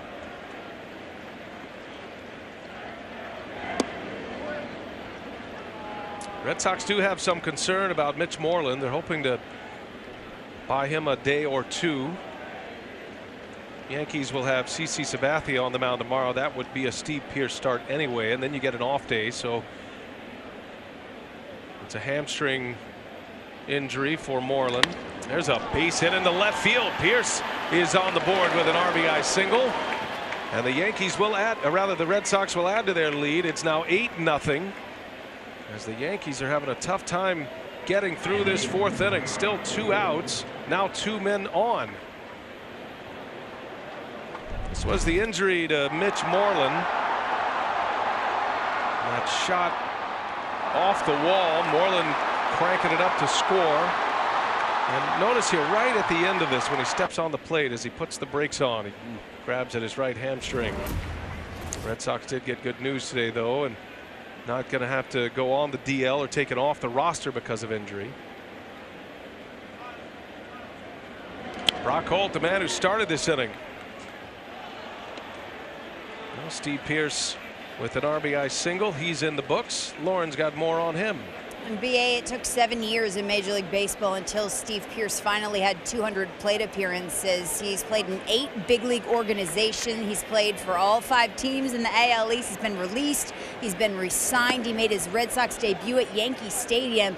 His journey hasn't been easy, but he relishes his role of mentor. Alex Cora raving about his leadership, how he always makes time for the younger guys. He grew up loving the Red Sox and hating the Yankees. Did have his 1 year, one moment where the Yankees couldn't even call it a year. It was just 12 games. It is interesting, though, that Pearce and Yankees left fielder Andrew McCutchen, who are together in the Pirates organization, they are very close. Matter of fact, Pearce was a groomsman in McCutchen's wedding. And so those two have had some back and forth with this Yankee-Red Sox rivalry. 2 on for Holt, and a line drive, fair ball into the corner it goes. More runs are coming in for Boston. Pearce tried to score from first. He is in. On his way to third is Holt. It's a 2 RBI triple. Can you believe this? 10-0 Boston. And a 7 spot in the 4th inning. Well, another hit down into the corner. And we said before that Aaron Judge plays so far in the gap in right center. By the time he gets to this ball, the 2 runs are going to score easily, and Holt turns it into a triple.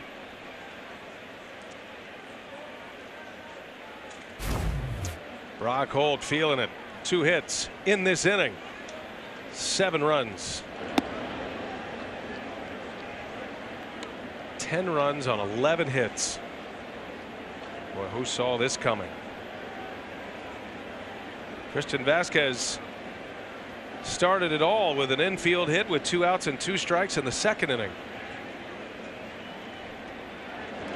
A little half swing. Can't make the play. Green barehanded. Gregorius thrown to first. Dug out by Voit. Nice play. And that's going to end the inning mercifully for the Yankees. Boston drops 7 on them. And it's 10-0 Red Sox as we go to the bottom of the 4th inning.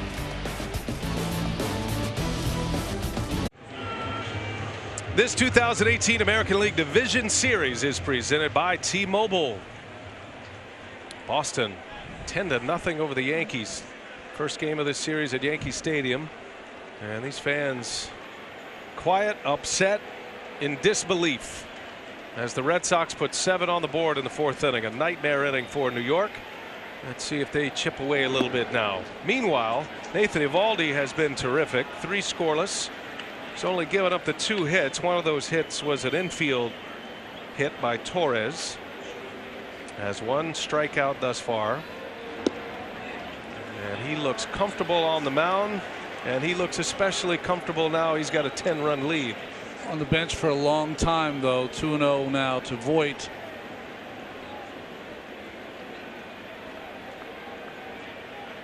Luke Voit, a strikeout victim in the 1st inning. And right back to the mound. Hit the bare hand of Eovaldi. Closing his hold. Throw to first. Not in time. I think Eovaldi slipped in that same hole on the mound that Lance Lynn stepped into. But he was trying to field the ball. Looked like he was trying to field it with his bare hand. He has slipped twice on the wet grounds. Yeah, oh, just kind of buckled him. Nice effort there by Holt, but Voit hustling all the way, sniffing an infield hit, and I believe this one's going to a challenge as well. I mean, this is like a review an inning for Angel Hernandez down to first. Angel Hernandez, the first base umpire, having 4 reviews challenge already, is the equivalent of the Yankees being down 10-0 right now. You never want to have your calls go to review this often. He's had some bang plays over at first base. This replay review powered by Mitel. Just lost his footing, and what a hustle play by Brock Holt. And his fingertips then had to exchange it to get a better grip, and the throw to first on the hop. Well, from that angle it's tough to tell, but from this angle you'll be able to tell. Voigt's in the air, the 1 hop. Whew. Wow. I mean, again, splitting hairs here. That's a tough one. And I think it is fair to say that our cameras and our replay speeds can see better than the human eye. We could slow it down, but so safe is the call, and the call stands. Not enough there to overturn.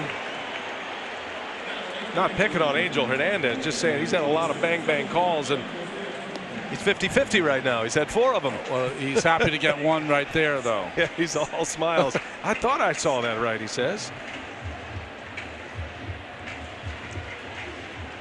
So an infield hit for Voit. That brings up Giancarlo Stanton.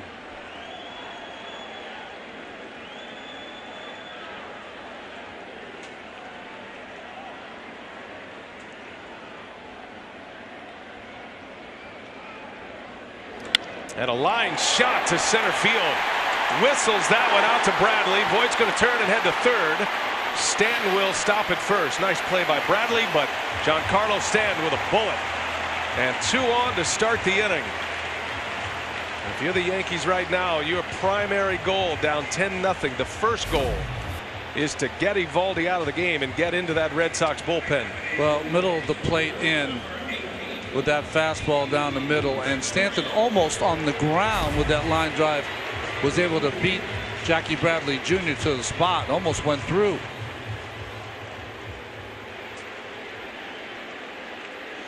Here is Didi Gregorius.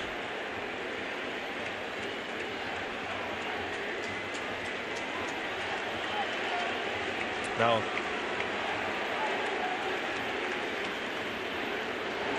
and there's a strike from Eovaldi. You guys pitchers sometimes when they have that big inning, of course they love the runs, but it's almost when you go out back on the mound, it's like you're starting the game all over again. It's a dangerous Yankee lineup. It's 10-0, but there's a lot of baseball to be played in this game. Swing and a miss. For historical context, Major League Baseball history, the largest deficit overcome to win a postseason game is 8 runs. That was a World Series game in 1929.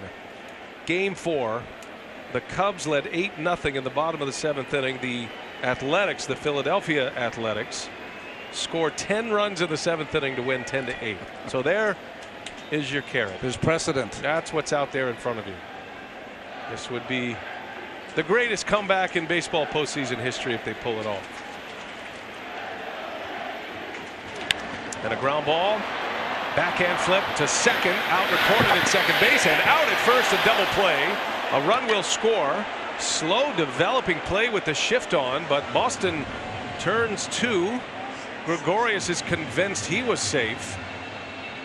And a run comes in. I think we might be headed for our 5th challenge for Angel Hernandez. Oh, he's clearly safe. Yeah.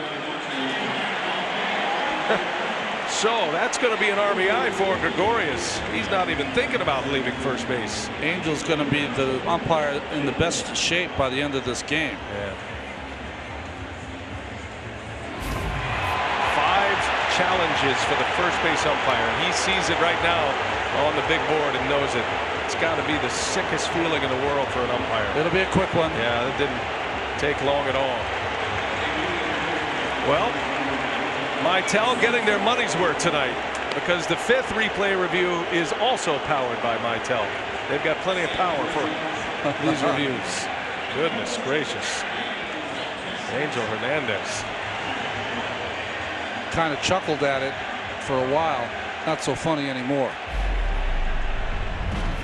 So that brings up Gary Sanchez, the 2-homer game in game 2, including the knockout punch, 3-run blast, 479 feet onto Lansdowne and across the street. Yankees were going to get the run anyway, but it does mean it's an RBI for Gregorius, beating that out on the fielder's choice.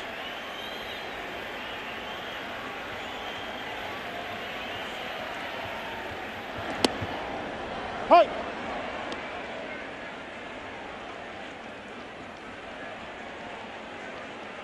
Well, the Yankees 9 times during the regular season, scoring 11 runs or more. I mean, we know we're grabbing, but you keep throwing it out there. You keep putting the nuggets out there just in case.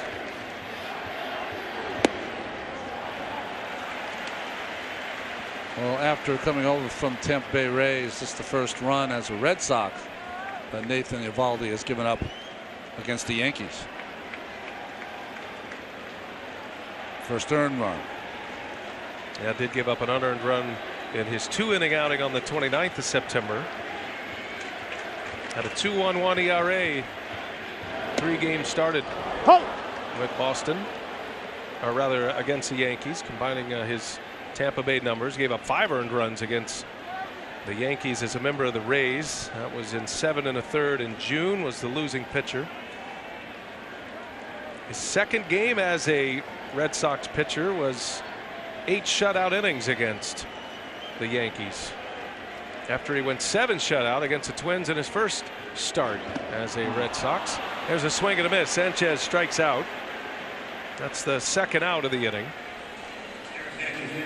By the way, we did chat with Aaron Boone between innings prior to the 7-run inning. We didn't run the interview with Lauren because it was all about Severino. He was out of the game so quickly we didn't have a chance to get that interview in. But the second half of the interview was his comments on Eovaldi and what he's seen from him tonight. And the Yankee manager, what he has noticed tonight, he's filling up the strike zone, and that was the real game plan against Eovaldi. Make him work. Hopefully his command is an issue, and it has not been at this point as he deals a 99-mile-an-hour fastball in there. I think we tend to forget, before Eovaldi had all of his injuries, always was thought of to be destined to be a great starting pitcher. Great athlete, big strong kid, and he's fought hard back from those injuries. And Duhar with a big swing and a miss. No balls, 2 strikes.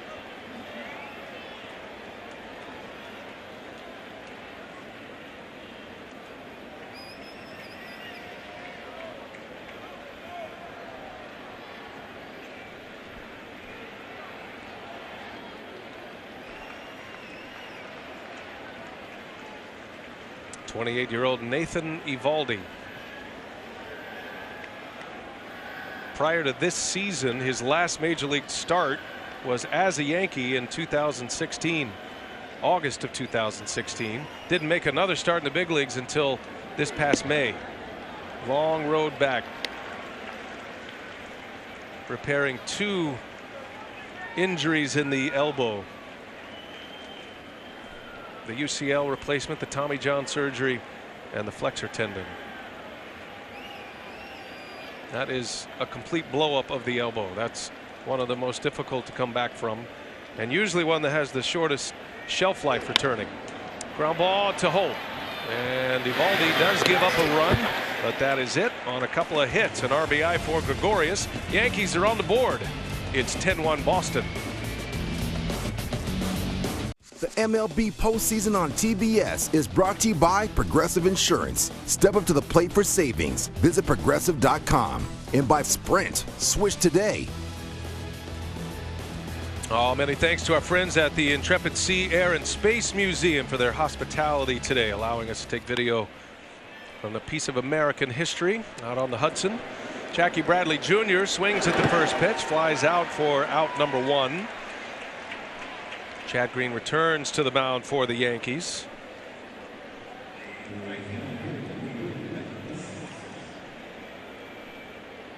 It's the 196th home postseason game for the New York Yankees. 8th time they've allowed 10 or more runs. Red Sox brought 11 to the plate in the 4th. Mookie Betts with a bases loaded walk in that 4th inning. And that one's on the ground. This will be 2 pitches and 2 outs for Chad Green. In the regular season, the regular rhythm of a major league game, you get down 10-0 or 10-1. Those, believe it or not, are usually the fastest games on the schedule when it's this lopsided this early.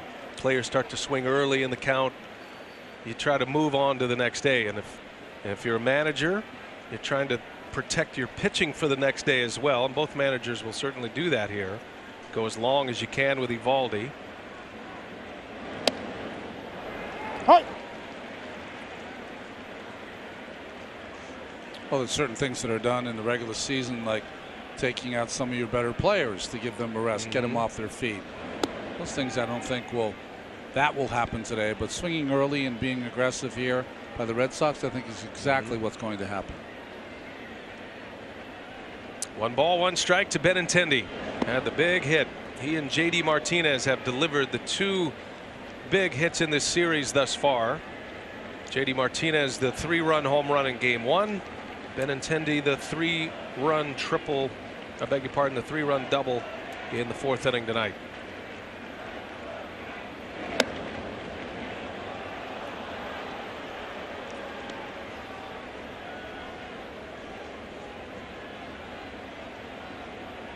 Now, there are small battles to be won here for the Yankees.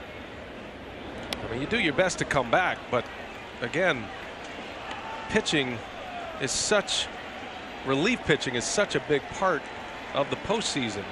And if you can tap into that bullpen a little bit, the more looks you get, even though they played 19 times in the regular year, you're trying to leave a mark, get your own swing going, dig it out of the dirt, as they would say, as Benintendi draws a 2-out walk. Let's check in with Casey Stern. He's in our Atlanta studios. What do you have, Case?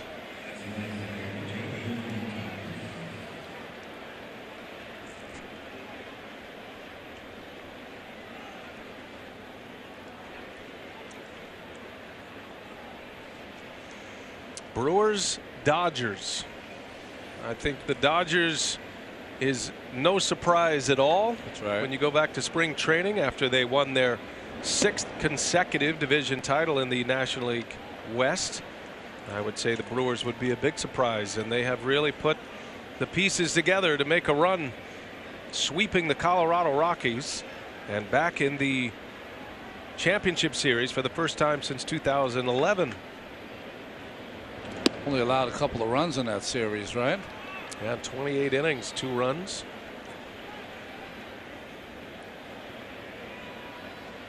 Bullpenning will be a thing in the league championship series. It already is a thing, yes, but it's really going to be a thing with the Brewers, you would think.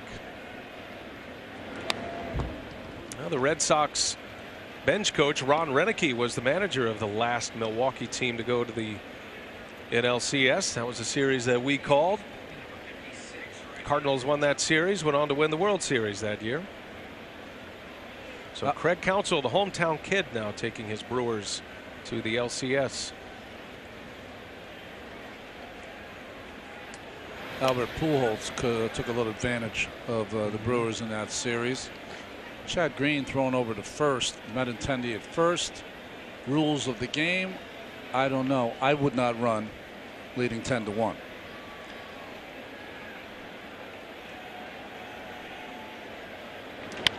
Martinez fouls it away. Well, congratulations, by the way, to the Atlanta Braves. Terrific season. Yeah. Another surprise team winning the NL East. There's Ron Renicky, former Brewers manager. Matter of fact, Ron Renicky was the manager in the minor leagues in the Dodgers organization, and his star shortstop was Alex Cora back in the late 90s. That's how those two are reunited. Benintendi does take off. So Voit holding Benintendi on, and Benintendi swipes the base. That'll be a stolen base. Well, I guess from the school of never taking anything for granted. Don't usually see that in the postseason, maybe. Regular season, never. 10-1 Boston. J.D. Martinez in a 3-2 count, and he draws the walk. Back-to-back walks after 2 outs on the first 2 pitches.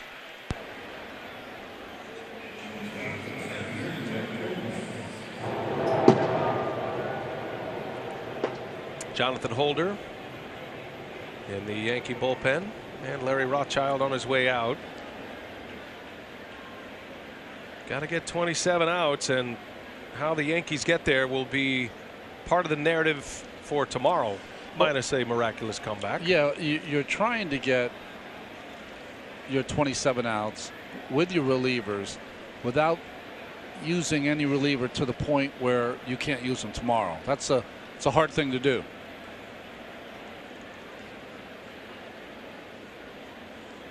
Eight-man bullpen for the Yankees. I've already used Lance Lynn. Trying to get as much as you can out of Chad Green. And you figure Holder and Stephen Tarpley are going to be in the picture tonight. Aaron Boone's A bullpen, those he goes to with a tie game or a game with the lead, is about as good as it gets, with Chapman closing and then Zach Britton is the setup man, Robertson, Dylan Betances. So those are the four you'd like to stay away from, but not to say any of those four couldn't get an inning tonight.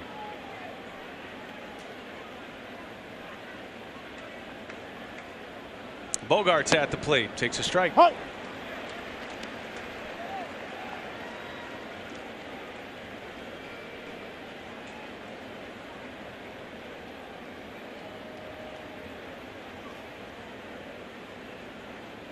Both runners there with 2-out walks. Benintendi's been on base 3 times tonight.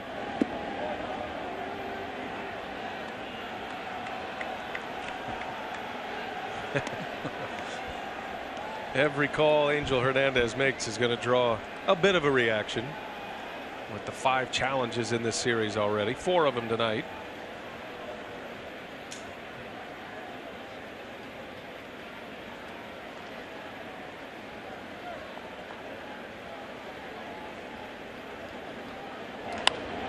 And he popped him up.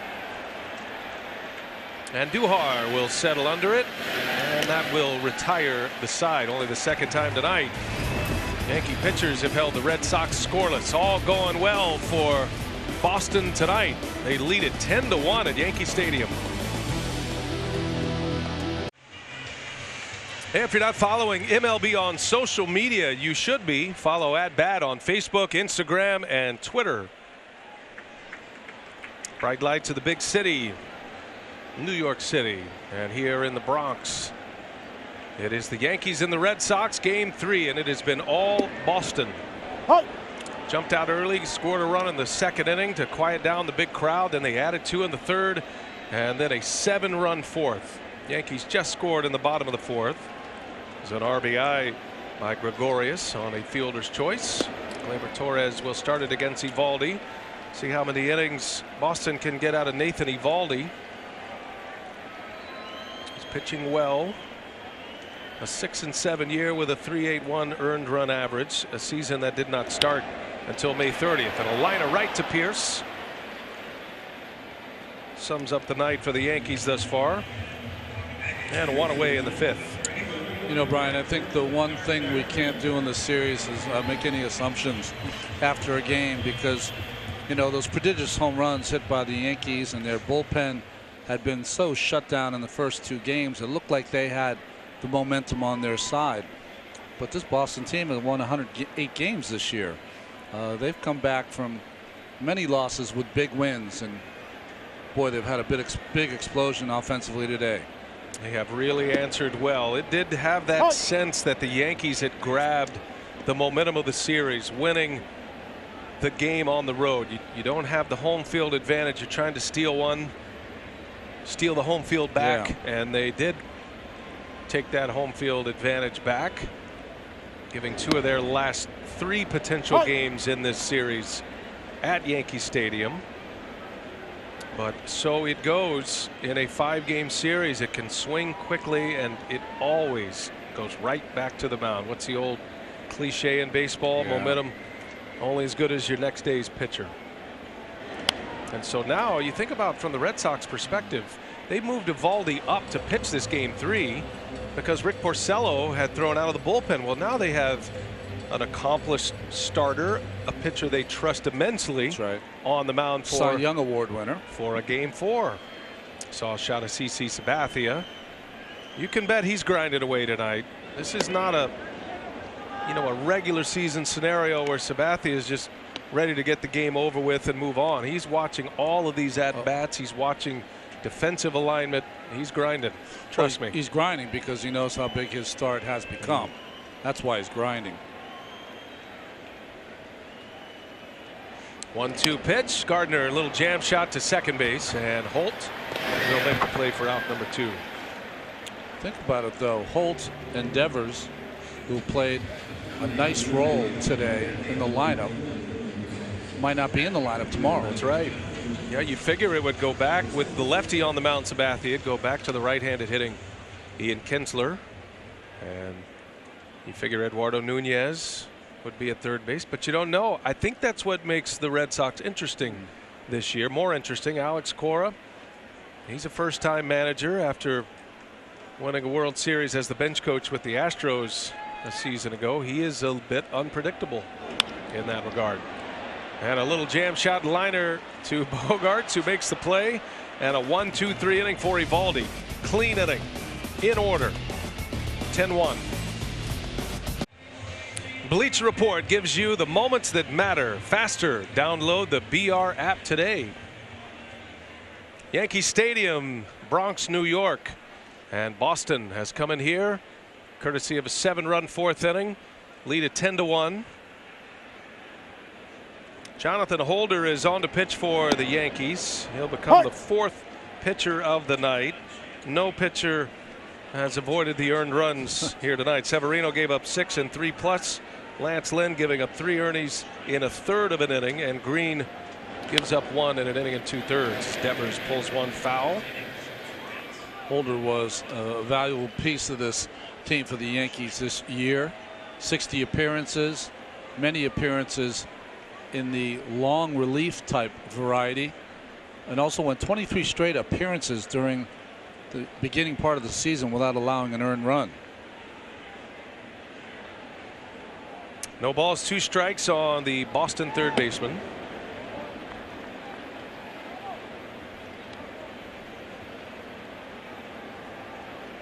Devers had a single, a stolen base, and a run scored off Severino in the second inning. Collected his first career hit against Severino. Now, nothing on the numbers would tell you that the moves Alex Cora made tonight were conventional. They were more hunch driven and maybe more participation driven as well, trying to get his full roster of position players in this series and in the postseason as quick as he can. As Devers bounces out number 1 for Holder here in the 6th. One big story for the Yankees moving forward is the availability of Aaron Hicks. So he injured his hamstring. He felt like it was more cramping than a strain, officially called tightness and thumbs up. So that's back-to-back games now where he has had pregame workouts where he's given the thumbs up.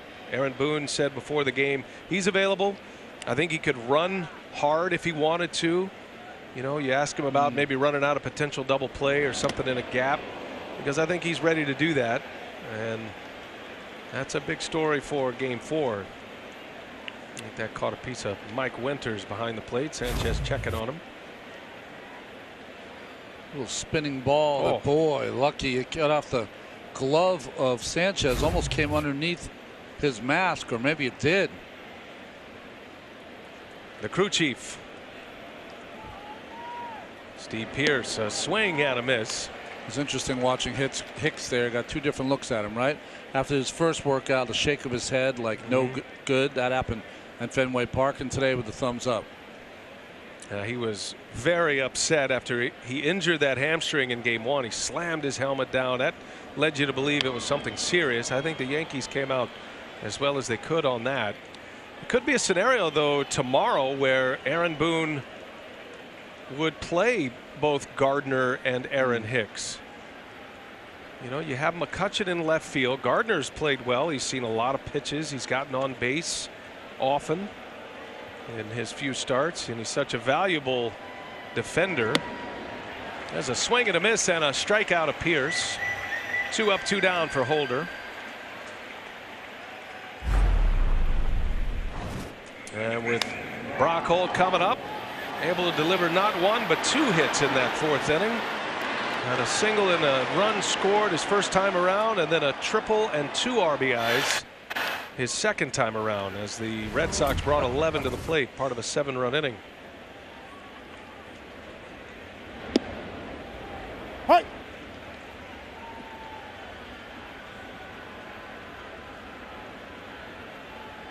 Jacoby Ellsbury, who did not play this season because of injuries, is now a Yankee.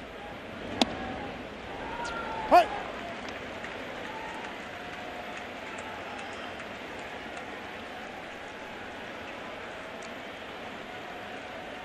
Well, although quiet, this big crowd at Yankee Stadium, they have stayed in their seats. They are eager to see if their team can mount a comeback, or at least give them something to cheer about. Patiently waiting. Nathan Eovaldi has been excellent tonight for Boston. Gave up the 1 run in the 4th inning, but is coming off a 3-up, 3-down 5th. We were here for the wild card game. It's about as loud as I've ever heard Yankee Stadium. This version of it, beginning in 09, it was rocking in here. And just the opposite today. You know, Brock Holt's one of those guys, you know, we're surrounded by stars in the postseason, but these guys that kind of max out their talent are just as fun to watch, to me. Bouncing ball over to first base. Voit will take it to the bag. And that is a 3-up, 3-down inning for the first time tonight for Yankee pitchers. The MLB postseason on TBS is brought to you by Arby's. We have the meats. And by T-Mobile. Whether you're home or away, T-Mobile has you covered. Well, not too far from the Intrepid, resting on the Hudson here at Yankee Stadium in the Bronx. And Nathan Eovaldi back to work. Aaron Judge muscles one down. Base hit for Judge. Yeah, I'd stay around to see that guy hit too. We started our broadcast tonight talking about Aaron Judge, and you know, you go through a postseason and you start to see the players that are ready for the bright lights, and this guy is off to a fabulous start in his postseason career in his first 2 seasons. Not a bad pitch by Eovaldi, jams him, but able to dump the ball. He's so strong in front of Mookie Betts in right field. He hit a shot off Eovaldi in the first inning, a line drive that sent Betts back to the wall. That's been the hardest hit ball of the night. So Judge is aboard with a single, his first hit. Here is Luke Voit. Voit had a nice moment in the wild card game, hitting cleanup that night, coming from the Cardinals to the Yankees, and then in the lineup and a big part of their lineup in the postseason, and delivered a triple, his first ever triple as a major leaguer. Comes in a postseason game, and it drove in a couple of runs. And he almost hit it out. I think he thought he did hit it out when it left the bat. That was the Stanton home run on Blake Trinan.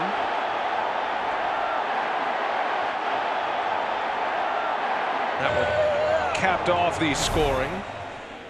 And the 7th Yankees run.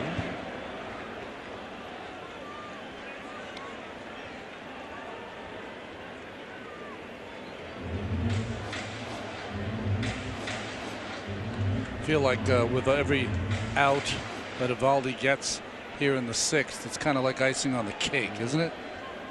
Yeah, the 6th inning's been a nemesis inning for him as well. His ERA in the 6th inning this year is 8.18. Given up 5 home runs in the 6th inning. It is remarkable, his comeback. So he essentially is out 2 seasons or parts of 2 seasons, about an 18-month recovery. A lot of pitchers can come back from the Tommy John surgery in a year, sometimes less than a year, but he had the double surgery, and so his rehab and recovery took a little longer than they thought. He also had a rib injury during his rehab assignments with the Tampa Bay Rays, so that set him back a little bit as well. So he didn't make his first start until late May. But I mean, you've been there, Ron, to have an elbow injury or have any injury at all for a pitcher. You talk about stepping into the isolation chamber.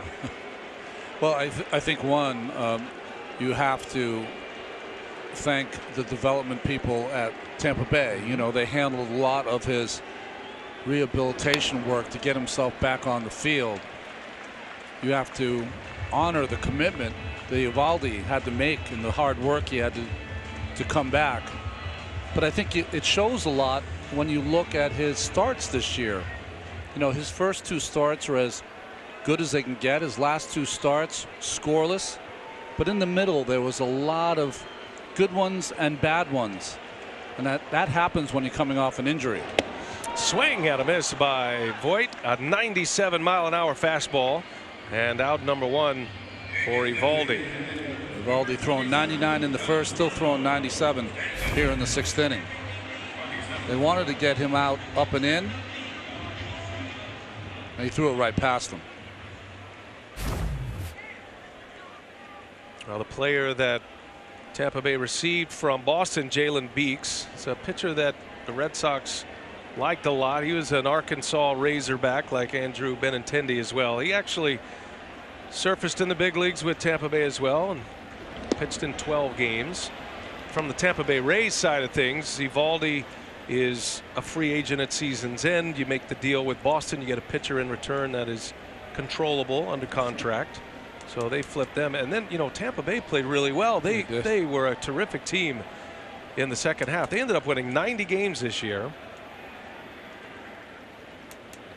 Tough to compete in this division with the 108-win Red Sox and the 100-win Yankees, but they finished 3rd in the division with 90 wins. Well, in fact, as the underdogs are concerned, Oakland was probably the best story. Tampa Bay the second. Yeah, and Oakland securing that wild card bid.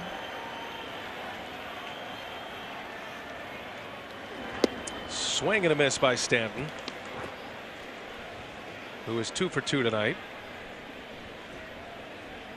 Both hits coming on fastballs.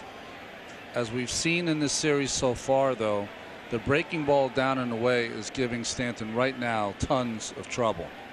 Almost spinning himself out of the batter's box. 1 ball, 2 strikes, and upstairs, and Stanton rips one to left, right to Benintendi. My goodness. A hot one off the bat by Giancarlo Stanton. It's the 2nd out. I mean, a high fastball unable to turn on it in that fashion. 2018 American League Division Series presented by T-Mobile continues tomorrow on TBS. Pre-game coverage at 7 p.m. and at 8 Eastern it's Game 4, Red Sox Yankees, right here from Yankee Stadium. One rival will be in the position to end the other season.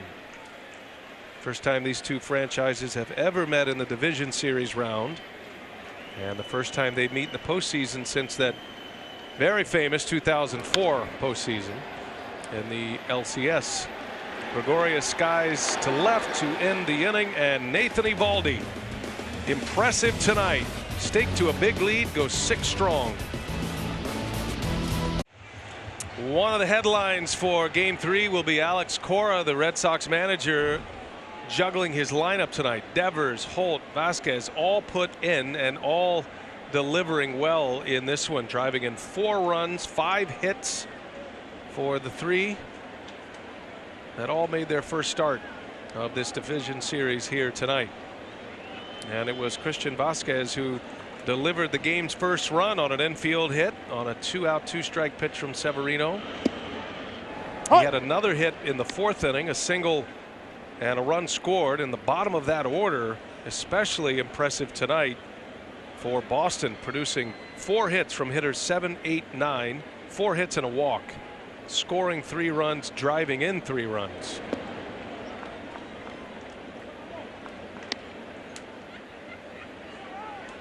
Much to the delight of Dustin Pedroia, who's essentially turned into an extra coach here, although he is still on the playing roster, not on the active postseason roster.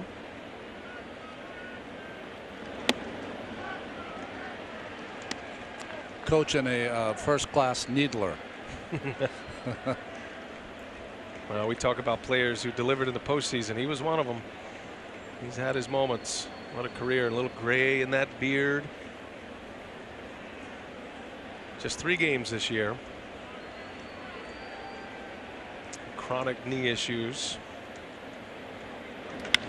It's a high fly ball to center field. Gardner will settle under it for the out. Vasquez is retired. Let's check in with Lauren. She's got a little more on Dustin Pedroia. Yeah, BA and Ron, I'm over here by the Red Sox dugout, and in between every inning, Dustin Pedroia clapping, walking the length of the dugout, giving pep talks, getting the guys going. I spoke with him yesterday about his new role of mentor. He said, "It is absolutely killing me not to be out there." Alex Cora said, "Boy, has Dustin changed since we were teammates." He said he used to be the rah, rah, rah, I'm the laser show guy. Now he's a man with incredible advice to give. The players are drawn to him. He's still their leader.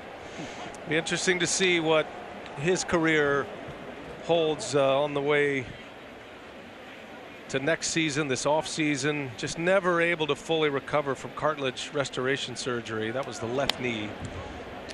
And you wonder at this point. I mean, the game is so in you. Every player has to go through it at some point. Is it worth the rehab? Is it worth playing with the pain?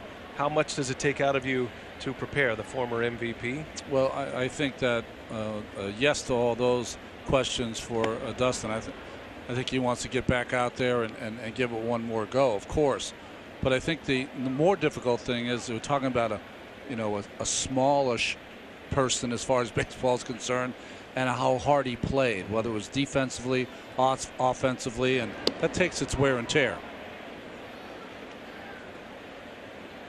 His numbers weren't small. Oh man, just the size. Yeah, that MVP in 2008 laser show.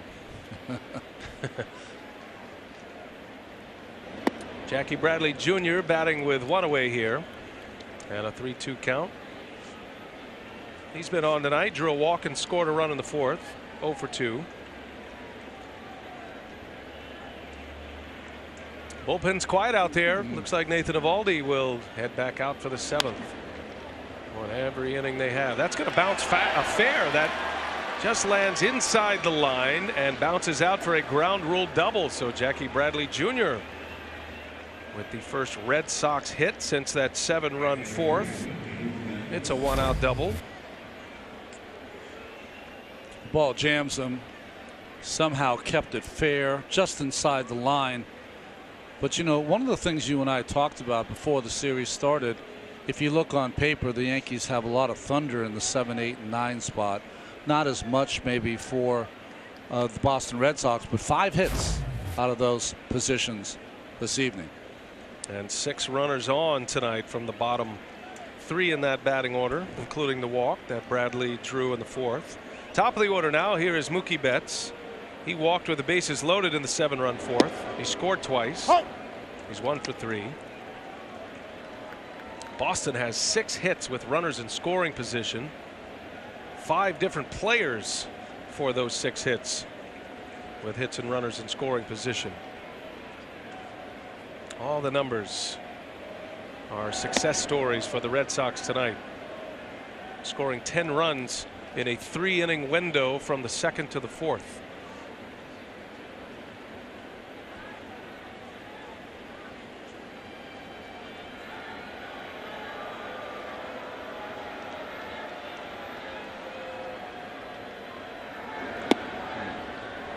Jonathan Holder trying to give Aaron Boone some length here. Pitch as long as he can, as long as he's effective. It could go a long way if he can give him that multi-inning outing. Bullpen quiet. They're lounging back there behind the glass. I don't know if they're lounging. They're kind of looking at each other like when the phone rings, who's it going to be? Craning the neck. Bouncing ball to Gregorius. And Betts is retired. 2 outs in the inning. Real nice job so far by Jonathan Holder. They all matter at this point before you turn your attention toward a game 4.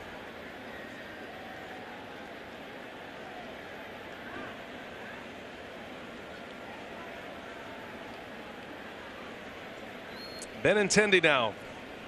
5th trip to the plate. 2 hits and a walk. A stolen base. 2 runs scored. And that bases loaded clearing double in the 4th. This guy's been an excellent hitter since he arrived. Advanced hitter at the college level, the collegiate level with Arkansas.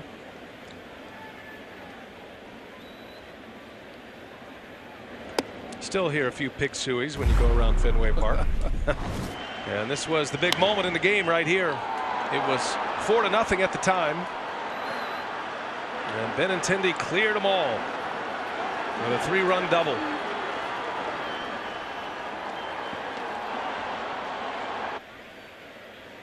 Well, I played in the late 80s with a guy named Kevin McReynolds, who's one of the best Razorbacks of all time. Yeah. Yeah, good call there. He could do anything on the field. A terrific baseball program in Fayetteville. Benintendi now in his 3rd year.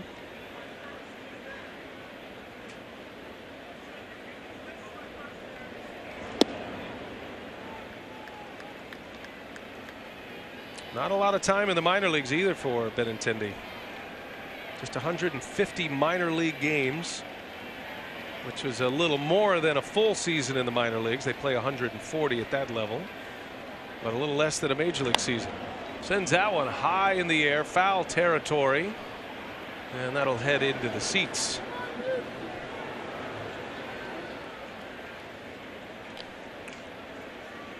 So I was saying before that on a 10-1 score, Benintendi took off and run and stole a base. I found that unusual, but you know, you can still keep pushing the envelope. But boy, swinging 3-0 in the 7th with a 10-1 lead. There used to be a book. There's no book anymore. Everything's gray. But I would find that offensive personally.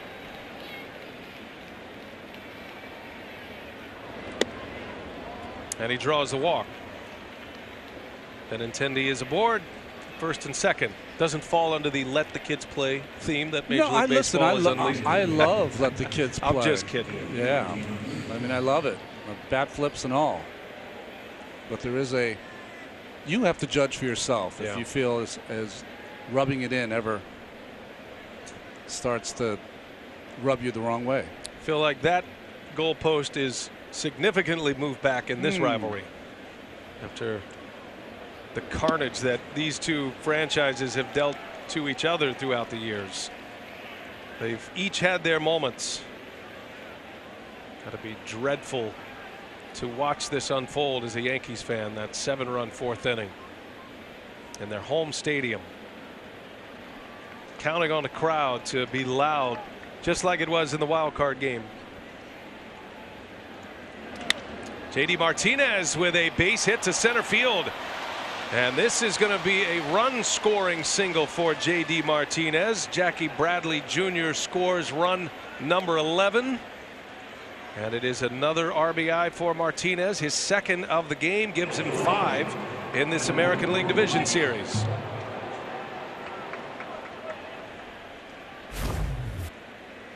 Well, Torres is playing him up the middle, but still, even though it was off the end of the bat, was able to dump it into center field. Bradley Jr. with all that speed scores easily. Just had to reach out a little bit on his toes to get that off the end of the bat. Now you see the vibration on the bat, but he is so strong, and a swing that is so pure delivers the RBI. Here's Xander Bogaerts. There's a strike from Holder. And finally, activity in that Yankee bullpen. Stephen Tarpley, not on the wild card roster, added to the Division Series roster.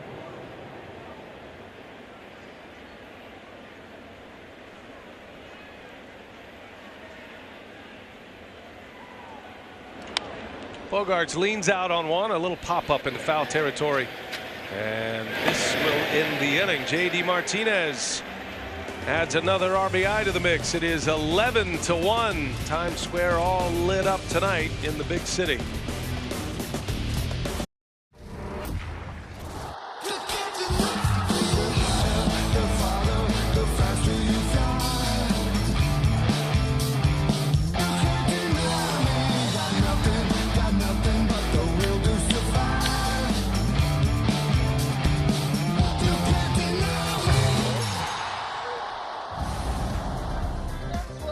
Tonight's game summary presented by Captain Morgan. A 7-run fourth inning. The big blow tonight for the Boston Red Sox. And they lead this one 11-1. Short start for Severino. Nathan Eovaldi has been terrific. 6 innings, only 1 earned run allowed. He strikes out 3 thus far.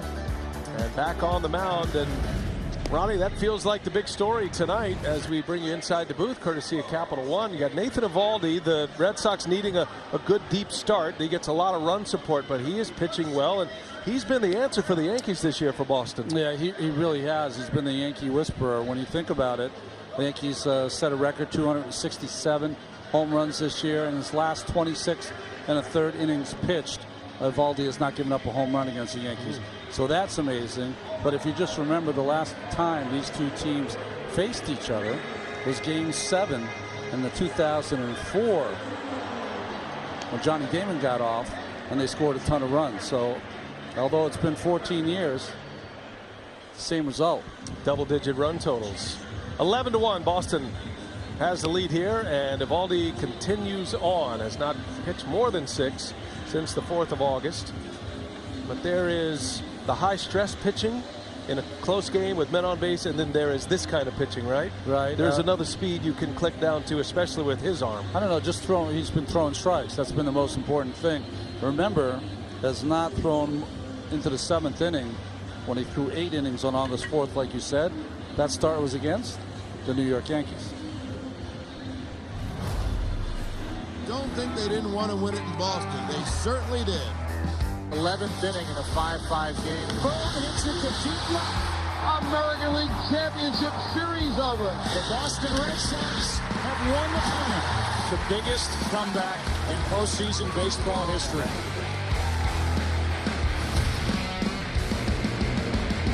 Those were the 3 prior meetings. This is a division series matchup, a first. And it looks like it's headed to a Game 4 with Boston up 2-1. Not some baseball to be played, you never know. Don't rule it out. Ian Kinsler will enter the game to play second base. That moves Brock Holt over to first base as Alex Cora will tighten up defensively. Get Steve Pearce out of the game. And so Eovaldi carries on. 7th inning at Yankee Stadium. He will face Gary Sanchez to start it. Eovaldi has been a strike thrower tonight. 61 strikes, 21 balls thus far. And now 83 pitches make it 62 strikes thrown. And that was the big key coming into this game. Both managers pointed it out. Well, a lot of times you get in trouble against the Yankees by trying to be too perfect, too fine. You end up being behind the hitters. He has been aggressive and has gone after these difficult home run hitters of the Yankees.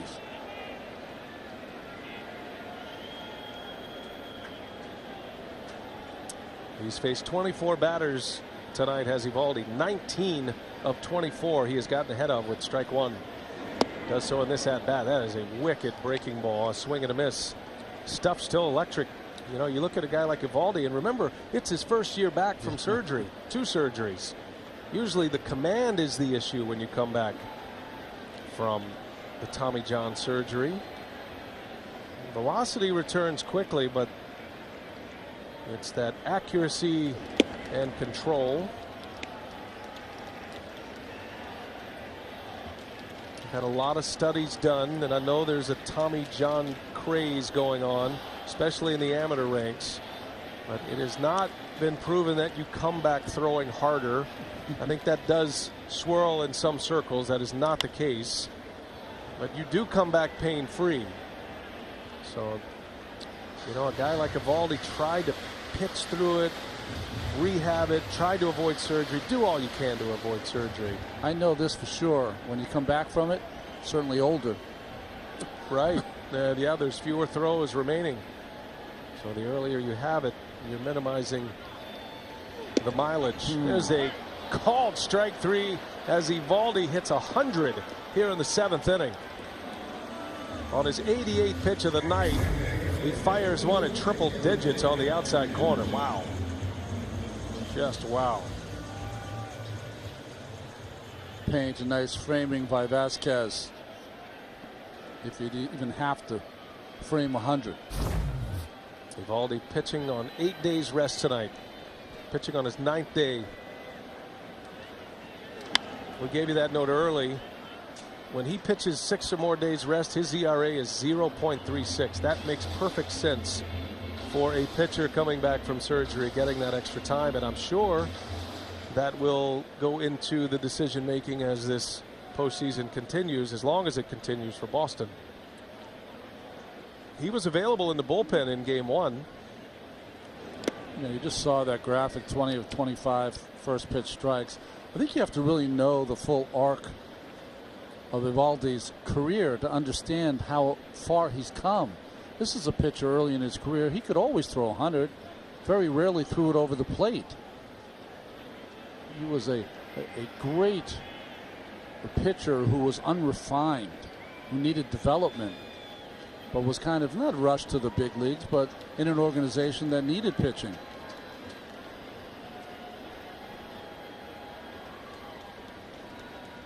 And Duhar fouls it away. Now the rookie is 0 for 2, a couple of ground outs to second base tonight.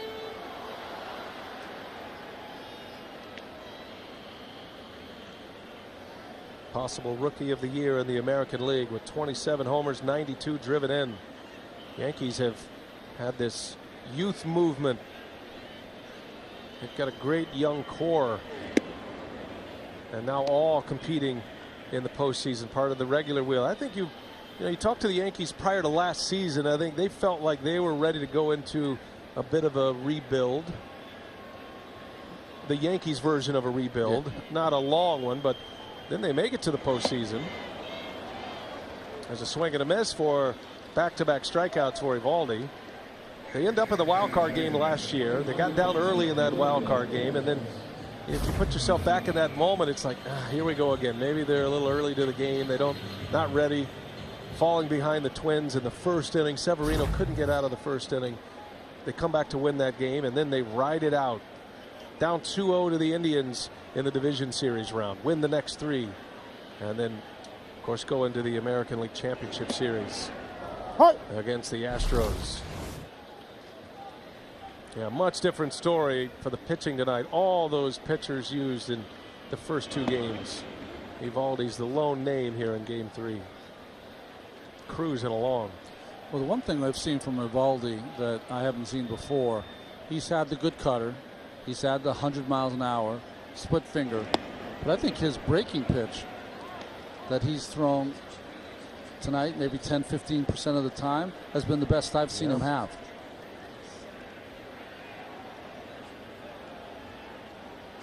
Tough to make a name for yourself when you're from Alvin, Texas, as a pitcher.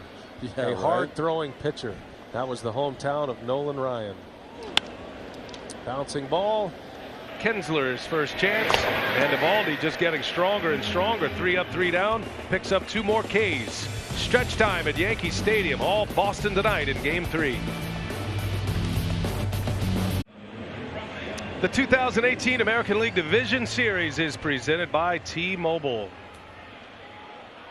Sums up the night for Yankee fans tonight. Hanging in there, trying to maybe see Judge hit one more time. It is 11-1 Boston. We're in the 8th inning, and the Yankees have a new pitcher on the mound, Stephen Tarpley.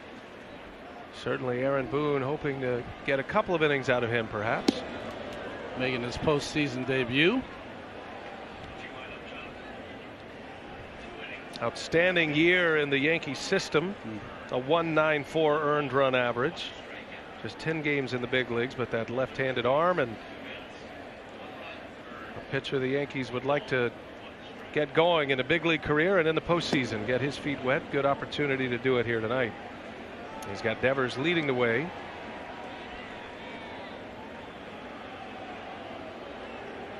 Devers, Kinsler, and Brock Holt.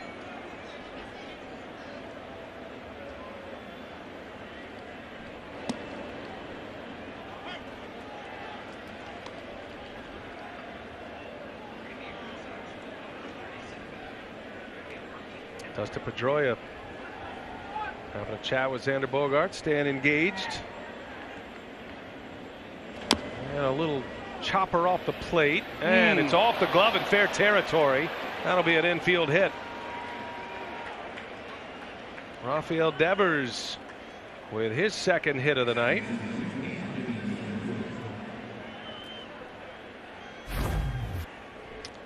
Well, one of those plays where you're trying to field it in the air, and Tarpley just didn't look it in. Now, not going to be an easy play. Even if he catches it, he's got to gather. He's in the baseline at that point with Devers running down the line. Maybe an easier play for a right-handed pitcher, almost impossible for a lefty. First at bat of the game for Ian Kinsler. 3 postseason games today, and 2 of them with double-digit scoring. Astros beat the Indians 11-3. Houston advancing to the ALCS. They'll await the winner of this series, the defending world champs, moving on. And a 3 RBI game from Marwin Gonzalez, who continues to perform in the postseason. Carlos Correa drove in 3 as well. Correa homered. A 3-run home run in the 8th inning off Brad Hand. That was one of the many put-away punches late for Houston. They banged out 13 hits today, did the Astros.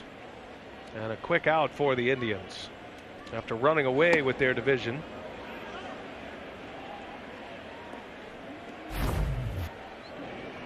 Well, we caught this between innings. That would tell you that Nathan Eovaldi's night is done. How to win friends and influence people. 7 strong. Handshakes off to the clubhouse. Pack it nice.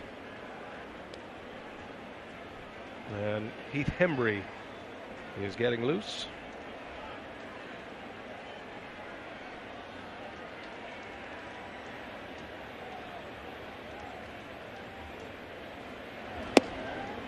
Hi.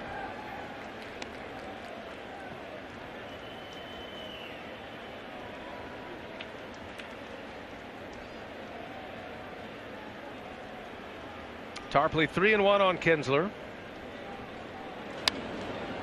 3-2 now. Hey, think about Cleveland. I'm wondering about their offseason. What happens next with the Indians? They've lost 9 of their last 11 postseason games. Up 3-1 in the World Series against the Cubs. Knocking at the door, their first World Series title since '48. The Lou Boudreau-led Indians. There's a bouncing ball through. Kinsler, his first at bat, comes through with a single. So Kinsler now with 3 hits in this division series, 3 for 9, including a double. Don't forget, we'll run them back tomorrow. TBS is your home for the American League Division Series in the AL postseason. ALDS presented by T-Mobile tomorrow. Pre-game coverage at 7. Game coverage at 8. It'll be Game 4, Red Sox, Yankees, and then Game 1 of the NLCS is Friday on FS1. That'll be at 8 Eastern. Dodgers playing at Miller Park against the Brewers. You know, in a year that we've spent talking so much about openers and bullpenning, to get through the Astros, you're going to have to get through their rotation. Yeah, no question. As good as it gets. Best rotation going right now among the teams that remain. And the Astros with ace after ace after ace. Verlander sitting at the top of that rotation, and Garrett Cole. Astros had Keuchel on the mound today for Game 3. He went 5 innings and 2 runs. They backed McCullers into that bullpen. They had a great run last season, got some key contributions from their pen, but they hit. You know, they hit well against the Dodgers.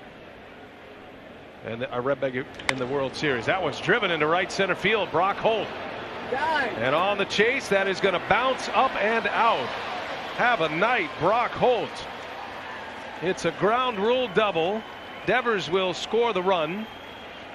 It's an RBI double for Holt, who has 3 runs batted in, is a home run shy of the cycle right now. Single, triple, double at a 3 for 5 night. Just a fastball up and over the plate from Tarpley to Holt.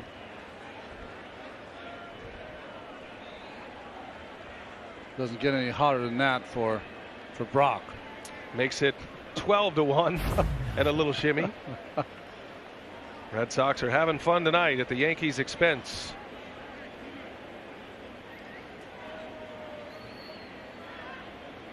We just can't get to the finish line fast enough if you're Aaron Boone and the Yankees.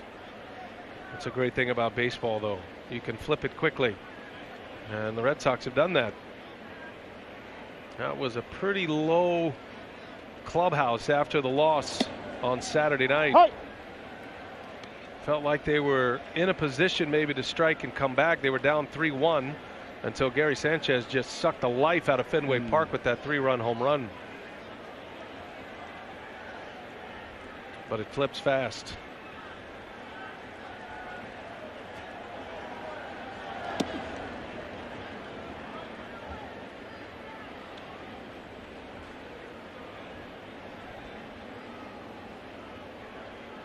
Going to be a few guys in that Boston clubhouse that show up tomorrow and say, what do I got to do to get in the lineup, Skipper? That's right. Be interested to see that lineup tomorrow. With CC Sabathia on the mound, that's going to go back to the screen, and Kinsler holds his ground.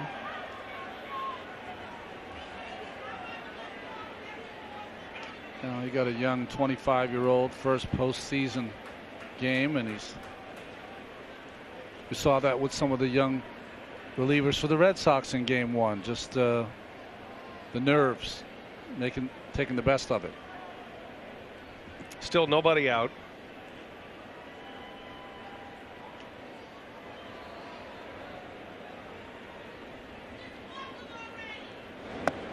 Every time I see that angle right there, remember in the old Yankee Stadium, and that camera angle was on that side. You don't see it much anymore. Reminds me of Ron Guidry.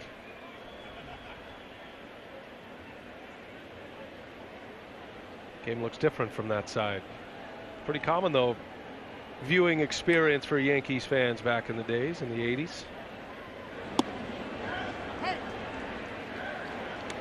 Back when Phil Rizzuto would have a regular entry into a scorebook of WW, which stood for wasn't watching. Well, Phil be gone by now. Oh, you're right. He'd just get up and leave. That happened too.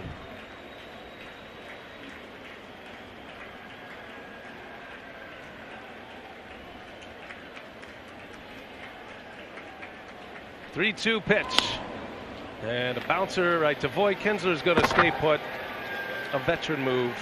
And there is the first out. It's one of the great things about coming here to Yankee Stadium.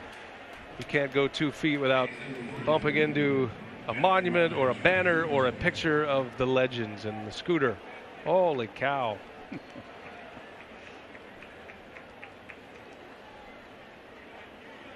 Loved watching his games. No trip like Monument Park in baseball. No experience like that. You know, you walk in the service tunnel down to the Yankee clubhouse. If you're a Yankee player and you pass by these giant murals of the legends. Well, there's just so many. Right. They just come at you in waves. And every day you walk into this ballpark, especially if you're wearing those pinstripes, you realize the uniform you wear and the pride involved. They've done a beautiful job here in this stadium. You walk around the concourses, it's immaculate. And at every turn you can go back in history as Tarpley throws that one to the screen, and now Kinsler will score the run to make it 13-1 on a wild pitch, extremely wild pitch.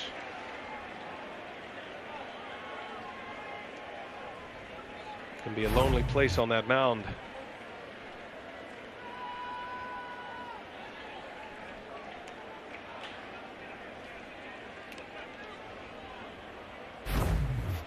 I think if you gave both managers the option to take it to the house, they'd take it at this point.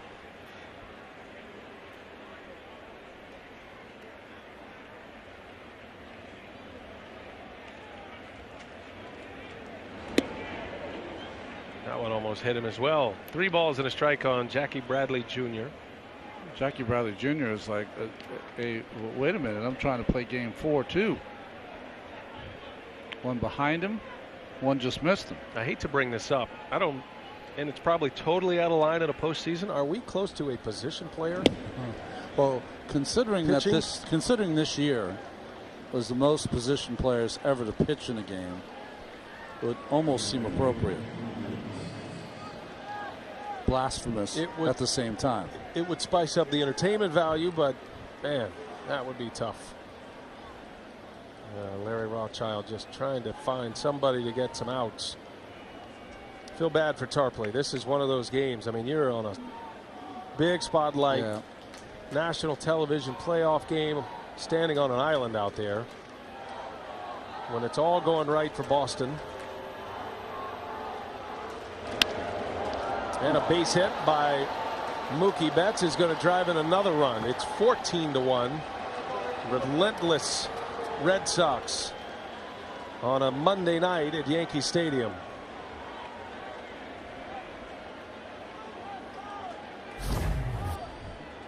Second RBI for Mookie Betts. We've got a football score for the Red Sox on this Monday night. Well, it will give Alex Cora a chance to get into his bench a little bit. Blake Swihart will get an at-bat. He is the third catcher, but he's more than that. A versatile utility man, can play all over. Infield, outfield. He's hitting for Benintendi.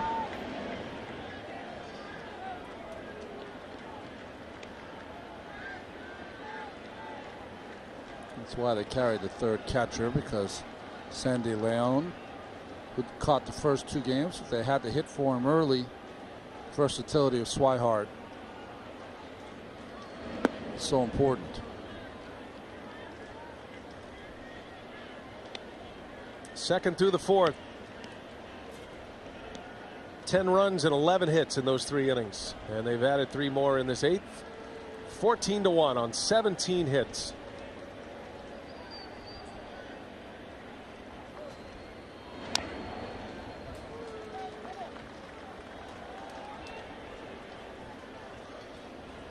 Largest home loss in Yankee postseason history, 11. They're down 13 now. That's happened twice. 96 Braves and the 2001 Mariners. That was the Andrew Jones 2-homer game. The 96 Braves. 2001 Seattle Mariners, who won 8 more games than the Red Sox during the regular season. Incredible regular season win total. And that number that was out there, Swihart strikes out. That number that was out there by the Mariners, I think, afforded Alex Cora to pull the reins in the last week of the season. Not that he's not wanting to win every game, but was able to play a lot of guys. You minimize your innings for your starters. Started to do things once they had set the franchise record, which they set, by the way, in 154 games. So the old record, the 1912 Red Sox, 105 wins in that kind of schedule. Bouncing ball by Martinez, and the out at second base. The inning comes to an end. 3 more on the board. Making our way to the finish line. He's still happy. He knows he's got another game.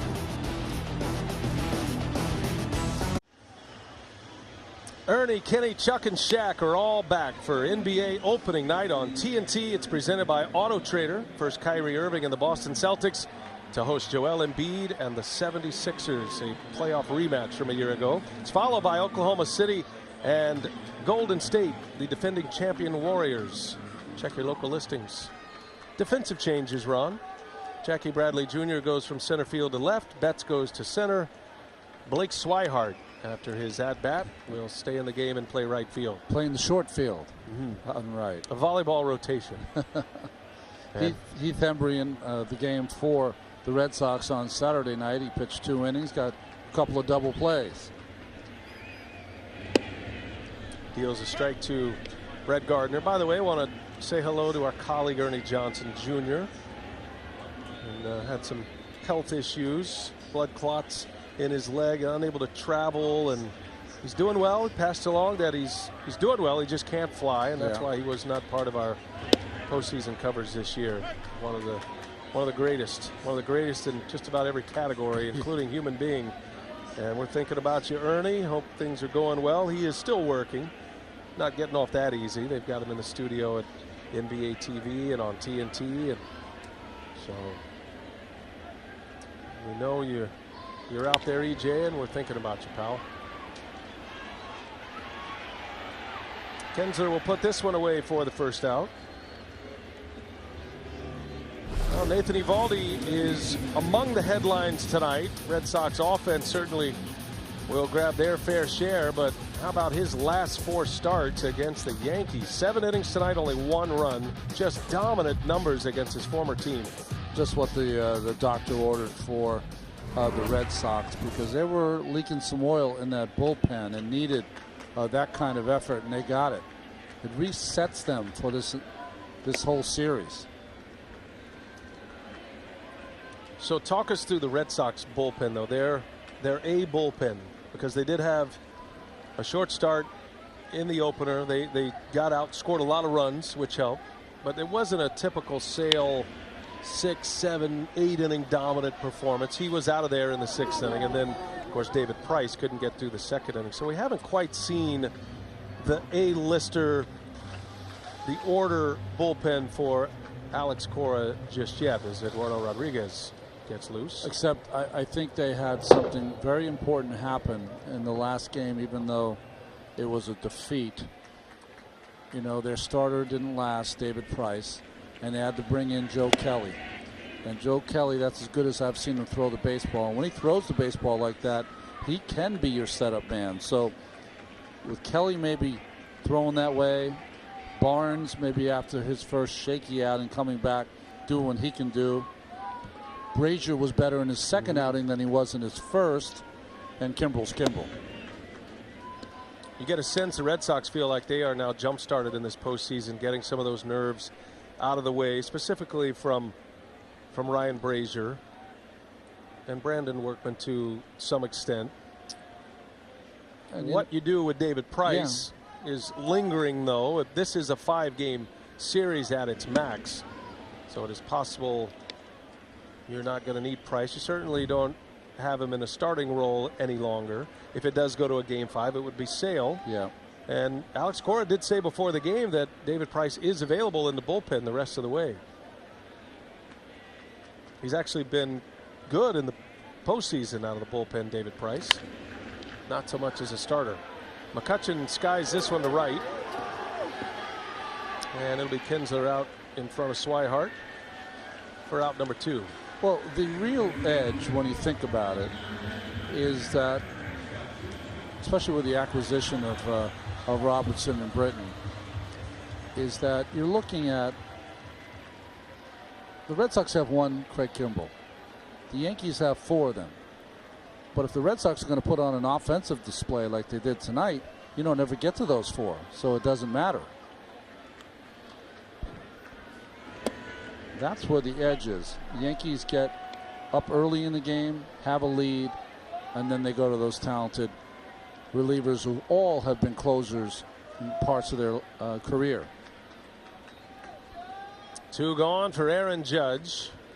And I'm guessing a lot of people still in the ballpark wanting to see this at bat because he has homered in each of his first 3 postseason games this season, which matches a Yankee record for homering in consecutive games to start a postseason, a franchise record. And he almost hit one out of here in his first at bat of the night. Aaron Judge sent a long line drive out to deep right field in the 1st inning. Neil Walker on deck. I'm sure he would love to get an at bat. Might see him in the starting lineup tomorrow. That's a possibility with Porcello on the mound. Neil Walker's a switch hitter. Like him as a left-handed hitter, though.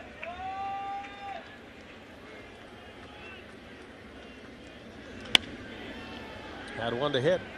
Fouls it away. Judge has 8 hits in the postseason this year. 8 for 15. 3 home runs, 4 RBIs. He's walked twice. Well, it doesn't happen very often in a postseason game where your first reliever for one side comes in to start the 8th.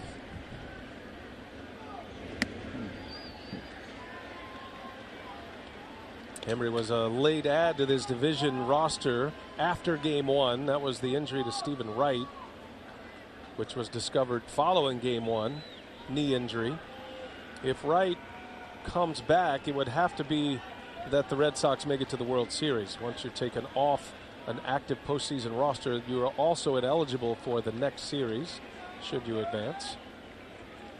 So Hembree gets that spot and he strikes out Judge. 1-2-3 inning, 9 in a row retired by the Red Sox bullpen. 14 runs on the board, their most against the Yankees. Time now for our ready to go moment. It's presented by Supercuts, official hairstylist of MLB. And the man who used to have big league hair, still good hair, but Andrew Benintendi with a 3-run double and an early game breaker for the Boston Red Sox, part of a 7-run 4th inning. Well, I'm in a little trouble here, Brian. I can't find number 28 in the bullpen notes. Yep, we have a position player on the mound in the 9th inning. Austin Romine. I think he had to take the eye black off. Number 28 in your program is not listed in the bullpen. Hot ground ball to Andujar. And out number 1. Austin Romine. What's your scouting report on Austin Romine making his first ever pitching appearance? Well, he will drop arm angles on you. He'll change right? speeds. Yeah, he has a little a slider that he'll use that really doesn't break. It just spins in the middle of the plate. But I don't care what you say. I'm sure he's nervous out there pitching this inning. Hey, whether you, what was that, a knuckleball? It looked like it. That was a 64-mile-an-hour pitch that had something interesting to it. That's his heater right there. The thing about pitchers and players is that pitchers usually have to listen to players talk about how great they were in high school or college, or what a pitcher they were. They used to strike out everyone, and then they finally get on the mound, and breaking 80 is an issue. The 2-1. He's working fast. He's throwing strikes. Nice. Gregorius makes a play. It's 2 up and 2 down. By the way, that's Neil Walker over at first base, but who cares? This is a big story. Austin Romine on the mound. Whether you lose by 13 or 1, it hurts the same, but at least there's a little entertainment value here. You never want to be in this position, but there are 3 outs to get to try to finish up Boston offensively. You don't have to use a reliever. It is for a purpose, and Romine will have a memory for a lifetime. And so will Ron Darling with the scouting report on Austin Romine. And so will the fans who stayed here, right? Sure, at El Toro High School in Orange County, where his number is retired. They'll have to add big league position player / pitcher. Seriously, that's got something to it more than just. I think that's just a changeup. It's called the stall. Oh, pitch. Is it splitter? It gets there about halfway and then stops. How about the gas right there? 87 blew it right by him. He's going to get a huge ovation when he leaves this game. It's already happening. 2-2 the count. Position player pitching. 91. Kinsler's worst nightmare, to face a position player in any game, especially a postseason game.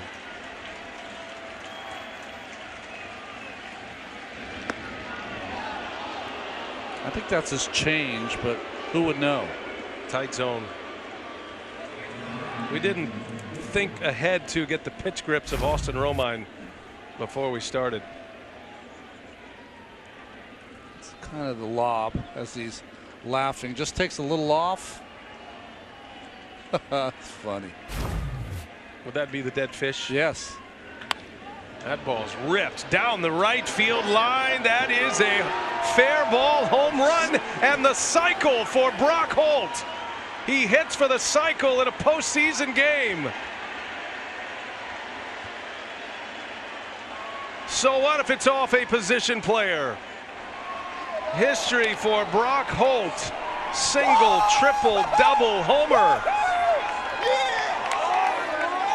16-1 Boston. And a night Brock Holt will never forget.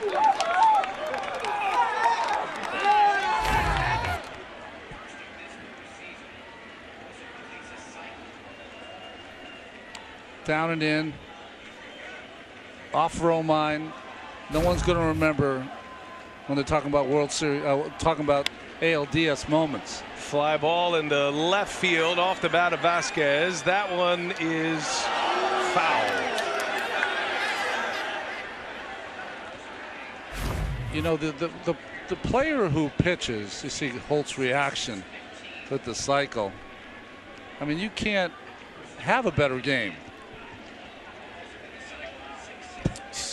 Brock Holt did have a cycle 3 years ago on June of 2015. He's done it before. No scenario like this. A cycle in a postseason game. Wow. 5 RBIs, 4 hits. The guy who was swinging the hottest bat among the Red Sox when this postseason started.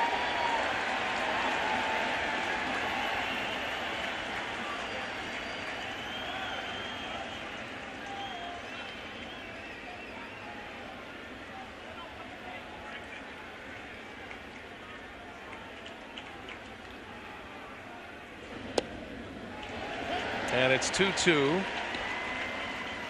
Romine just trying to get to the end here. It's all fun and games until the first guy takes you deep. And then that's exactly. What a bummer. Yeah. You're right. A bummer for Romine. He'll fly ball to right. And Judge is there. Oh, he did it. Austin Romine picked up the last 3 outs. Did you ever imagine you'd see a pitcher who was a position player in the postseason, and with the Yankees no less? But Brock Holt has a memory forever. He's hit for the cycle in a postseason game. By Charles Schwab. Own your tomorrow. By Geico. 15 minutes can save you 15% or more on car insurance. By T-Mobile. Whether you're home or away, T-Mobile has you covered. And by Midas. Trust the Midas touch. This 2018 American League Division Series is presented by T-Mobile. And we have a little history here tonight, courtesy of our friends at Elias, hustling to check the record books. Brock Holt has hit for the first cycle in postseason history.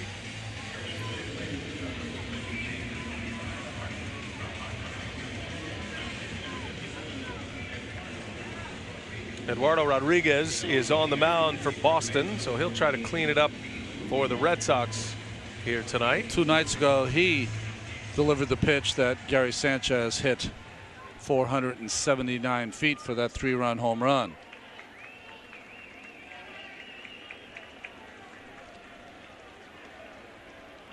Now we know there's been a pitching performance by a position player in the postseason before. Cliff Pennington for the Jays back in 2015. He made his first pitching appearance ever in that game, as did Austin Romine here tonight. But to hit for the first cycle in postseason history, that's up there on the list for Brock Holt. He's got one for a lifetime. 4 hits. It goes single, triple, double, homer.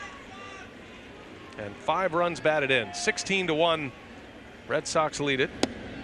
Neil Walker's first at bat of the game.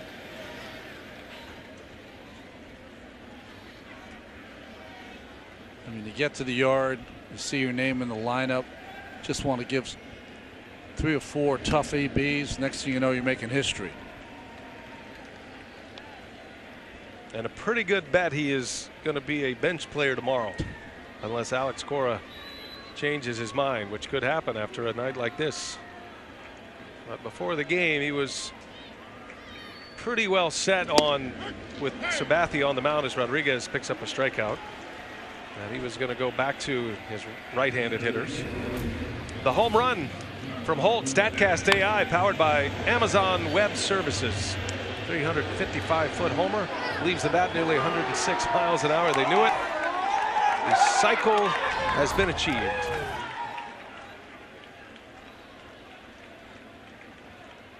The hitting anomaly. Ground ball over to third base. Devers takes care of Stanton for out number 2. Saw Christian Yelich hit for the cycle 18 days apart this season. That's right. 2 cycles for him. Mookie had a cycle. Mookie Betts had a cycle earlier in the year. So I was looking at the positions on the field for the Red Sox. Where can I shoehorn Mr. Holt? 5 times he played third base this year. That might be a place you can put him in. No, that's a good thought. You'd have the right-handed hit Nunez, the lefty Devers. That'll be interesting. You unravel the mess of this game, right? Yeah. If you're a Yankee and you start to prepare for tomorrow, and you're going to have CC Sabathia on the mound and your season on the brink. But they've done it before. Remember, they were down 2-0 in the division series last year and came back. They're going to have to beat Porcello and Sale, the 2 scheduled starters.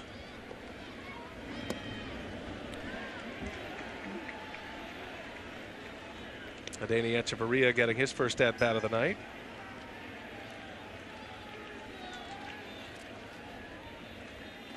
Baseball is a game of quick turnarounds. There will be better days for the Yankees. And I'm sure the message on the other side is going to be wipe this one out fast as you can. I mean, this is not a team that you beat 16-1, right? These are evenly matched ball clubs, the Yankees and the Red Sox. Red Sox had the narrowest of margins in the season series this year, 10-9.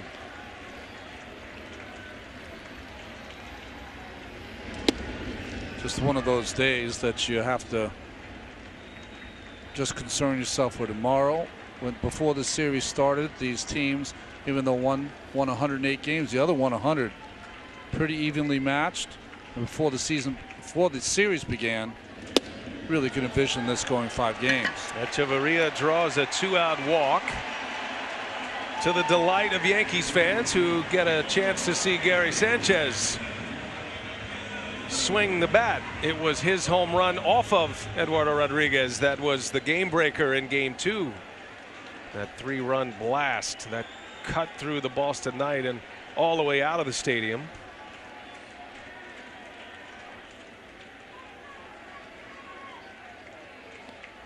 And he does get another swing.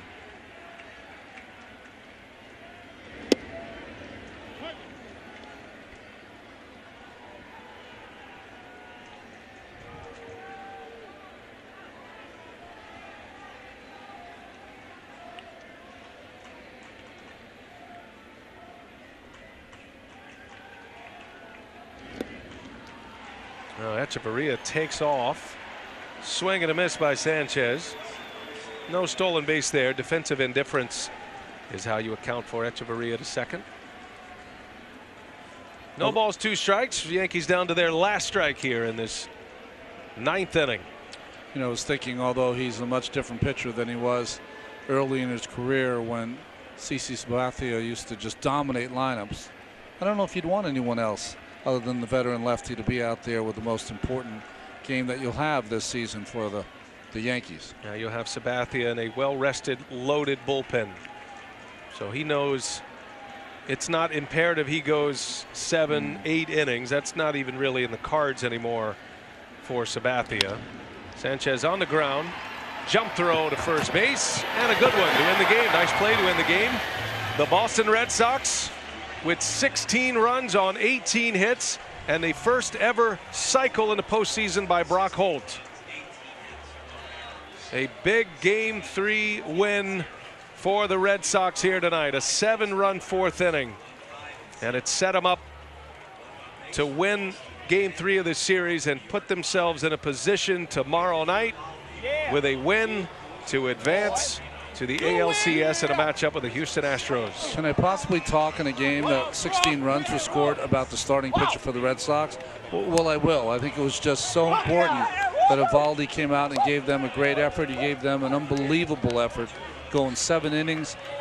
Kind of booted their bullpen. What a game 4 we got tomorrow. Well, the team that led the majors in batting average and on base and slugging and runs scored hangs 16 on the board tonight. A record-setting performance for the Red Sox. Most runs they've ever scored in the postseason against the Yankees. And Alex Cora and the Red Sox now up 2-1 in this best-of-5 series. And let's send it down to Brock Holt. I wonder, Lauren, if he knows he has just made Major League history. I'm going to tell him, VA, first cycle in postseason history belongs to you. How does that sound, Brock? Is that the first one ever? Yes. I was kind of thinking. I was wondering if there ever was one. But now you know. It was a fun night. You know, offensively we were clicking on all cylinders. Put together a lot of good at bats, and it was fun. You haven't played. Oh! Gentlemen, he told me to watch out. Woo! You haven't played in over a week. How'd you stay so ready? I don't know. I was kind of wondering that same thing. We haven't played since. Yeah! Oh yeah, baby! Woo! That away, boys. Where you go? Yeah, just trying to stay ready. You know, when your name's called, you know, do what you can to help out. And tonight. Yeah. Yeah, tonight I'll remember for a long time. What can you say about the length Eovaldi gave you tonight? He was unbelievable. That's what we needed. You know, he gave it to us. 7 innings. He was unhittable tonight. So I think he kind of set the tone for us, and offensively we were able to score some runs, and the rest is history. So hats off to him. You've been on first place teams, last place teams in your 6 years here. What's so special about this team? Just a special group from day one. AC came in and kind of changed the tone around the clubhouse, and we all root for each other. We're all pulling for each other, and you know, as you know, tonight shows we can do some special things as a group. You made history. Congratulations. Thank you very much. Thank you so much. VA, Ron. All right, thanks, Lauren. Good job. Thanks to Brock Holt. Red Sox snap a Yankees home winning streak in the postseason of 7 straight. And they win this one 16-1. Boston 3 consecutive postseason wins in the Bronx. Our final score tonight, 16-1 Boston. And they lead this best-of-5 series 2-1. Coming up after the short break, the postseason show with Casey Pedro, Chef, and Jimmy Rollins. For Ron Darling and Lauren Shahadi, the rest of our terrific crew, I'm Brian Anderson saying so long from Yankee Stadium. You've been watching the 2018 American League Division Series presented by T-Mobile on TBS, your exclusive home for the 2018 American League postseason. So long, everybody.